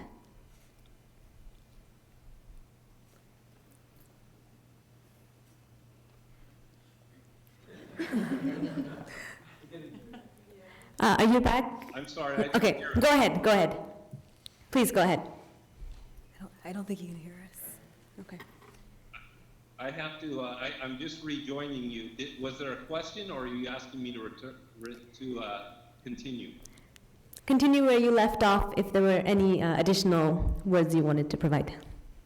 Well, I did have the benefit of hearing Lisa kind of follow up on my comment, and I think she did a fine job. The only other thing that I didn't answer was, should the United States change some of their focus to Guinea and Sierra Leone? And, you know, quite honestly, hearing what's going on in Sierra Leone, I think we as a country have to be extraordinarily concerned there as well. It will not, as long as there's a country, whether it's Guinea, Sierra Leone, or Liberia, as long as there's a country that's surging, we don't have a handle on this epidemic. So yes, in my opinion, I think we should include that in our strategy. Last question. I want to thank the panelists for tonight, and my name is Nancy Couturier, and I work as an animal care technician at the Integrated Research Facility in Frederick. My question boils down to the supplies. Dr. Cooper was talking about how you gathered some supplies, and I know that down at my job too, some supplies were gathered down, like PPEs and stuff to take down to Liberia. My question is, how do you supervise and monitor the distribution, you know, making sure that the supplies get to who they are supposed to get to? Like one person that asked a question about trust and the government, I know that sometimes some NGOs wouldn't want to go through the government because of the bureaucracies and stuff like that. So how do you handle the distribution and the supplies? And are there any programs in place to make sure that after the disease has seized in the town, in the country, that the supplies don't end up in the black market or end up in pharmacies, in stores where they're not supposed to be? And is there any way financial institutions are coming in to help with monetary distribution to the affected people? That's my question. So I'm actually not the authority on a lot of this, but I do know that there are certain companies that are better equipped to provide shipments of this nature. And so, you know, I think we need to, in many cases, what we need to do is to raise funds and to funnel them to the organizations that have the logistics and have the expertise in transporting, you know, these kinds of supplies and equipment.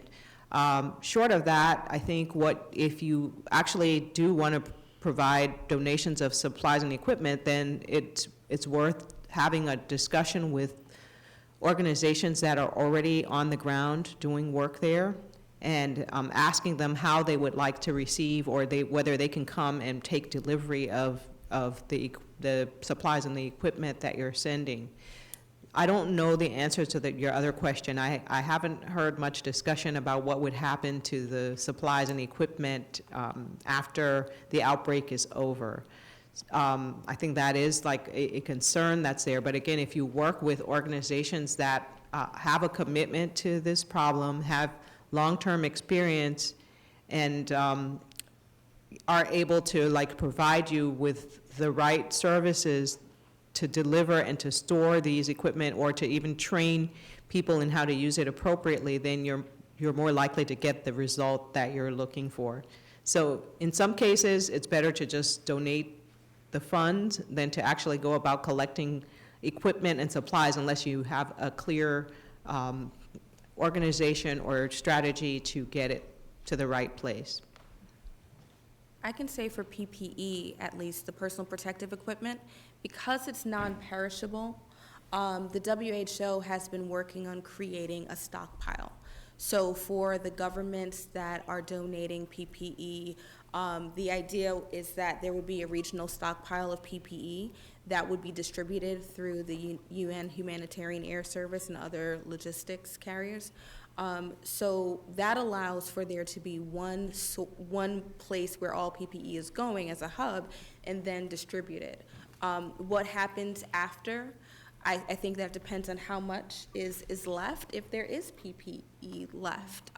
Right now, we're still trying to make sure that we're meeting the current PPE demand. So that's the priority. But because it's non-perishable, I think it's a better position than something that would be perishable. So if it does remain in the region for regional preparedness, that's an option that I'm sure would be on the table. But I think that would, especially for non-perishable pieces of equipment, that those are options that would be available and explored at that point. I think there'll be a different discussion when it comes to some of the perishable equipment. I can add to that. I know Liberia, every day they have a situation report, and that's one of the things they track is PPE. One of the things that was discussed at the World Bank recently was pilfering. I mean, some people are even selling syringes. That is going on. So there is a couple of organizations that they just feel the need just in time. They're trying to do just in time. But that comes back to coordination of how is that being done. One of the things I mentioned at the World Bank is that in the U.S., we have, whenever a disaster is declared, we have a federal coordinating officer that's in charge of that disaster project team. And that was one of the things I was mentioning that the AU and the other member nations that are affected by this. Who is that coordinator that's watching not only what's needed, but the funding and every aspect of this crisis that is going on? So Okay, well, thank you so much. Before closing, we'd like to ask our panelists if they have any brief parting thoughts they'd like to share. Dr. Fankhauser, would you like to begin? Sure. I mean, it was just a privilege to be with you all.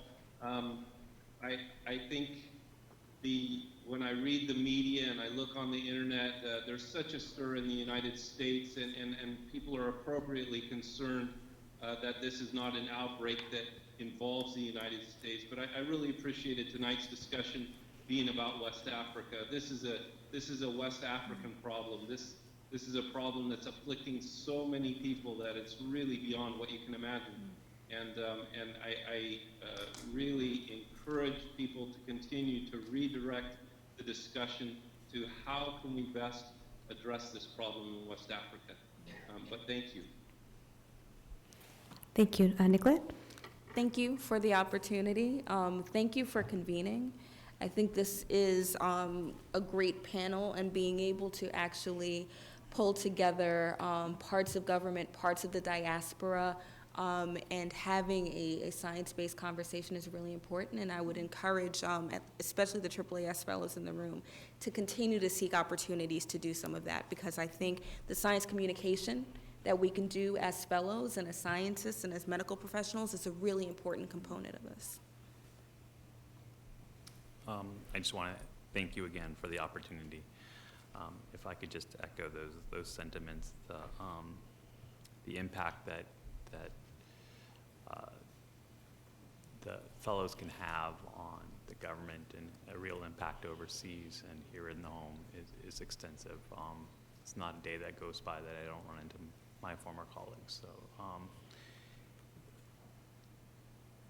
it allows us to be effective in what we're doing overseas and today. So thank you.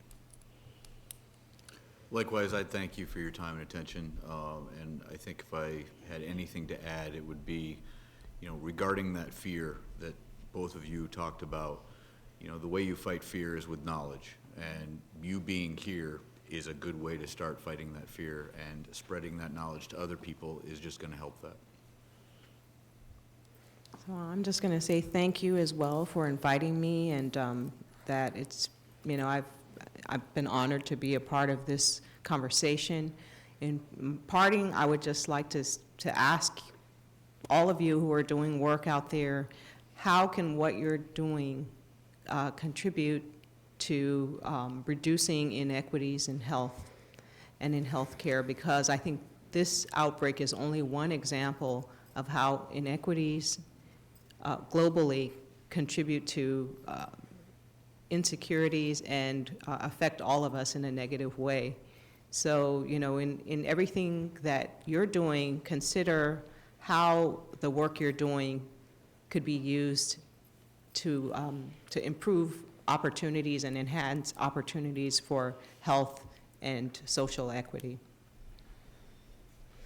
Thank you. So in closing, we'd just like to thank all of our speakers for taking the time to discuss this issue with us today. We really appreciate that you took time out of your busy schedules. We know it was difficult to get here at 5:30 to share your thoughts about this important topic with us. We would also like to thank AAAS for their support in putting together this event, and all of you who joined us both in the room and remotely. I think we had a very rich discussion, and I think we all appreciate the words that were spoken by the panelists, the questions, and I think this conversation has really helped us gain a better understanding of some of the challenges that these countries are facing, but also some of the existing needs in these countries. And I'm optimistic as well, and I think together we can contain this epidemic. We would like to open this up to further discussions on how to improve the event, but also if you have suggestions regarding other events of this nature, please feel free to contact us. Thank you very much.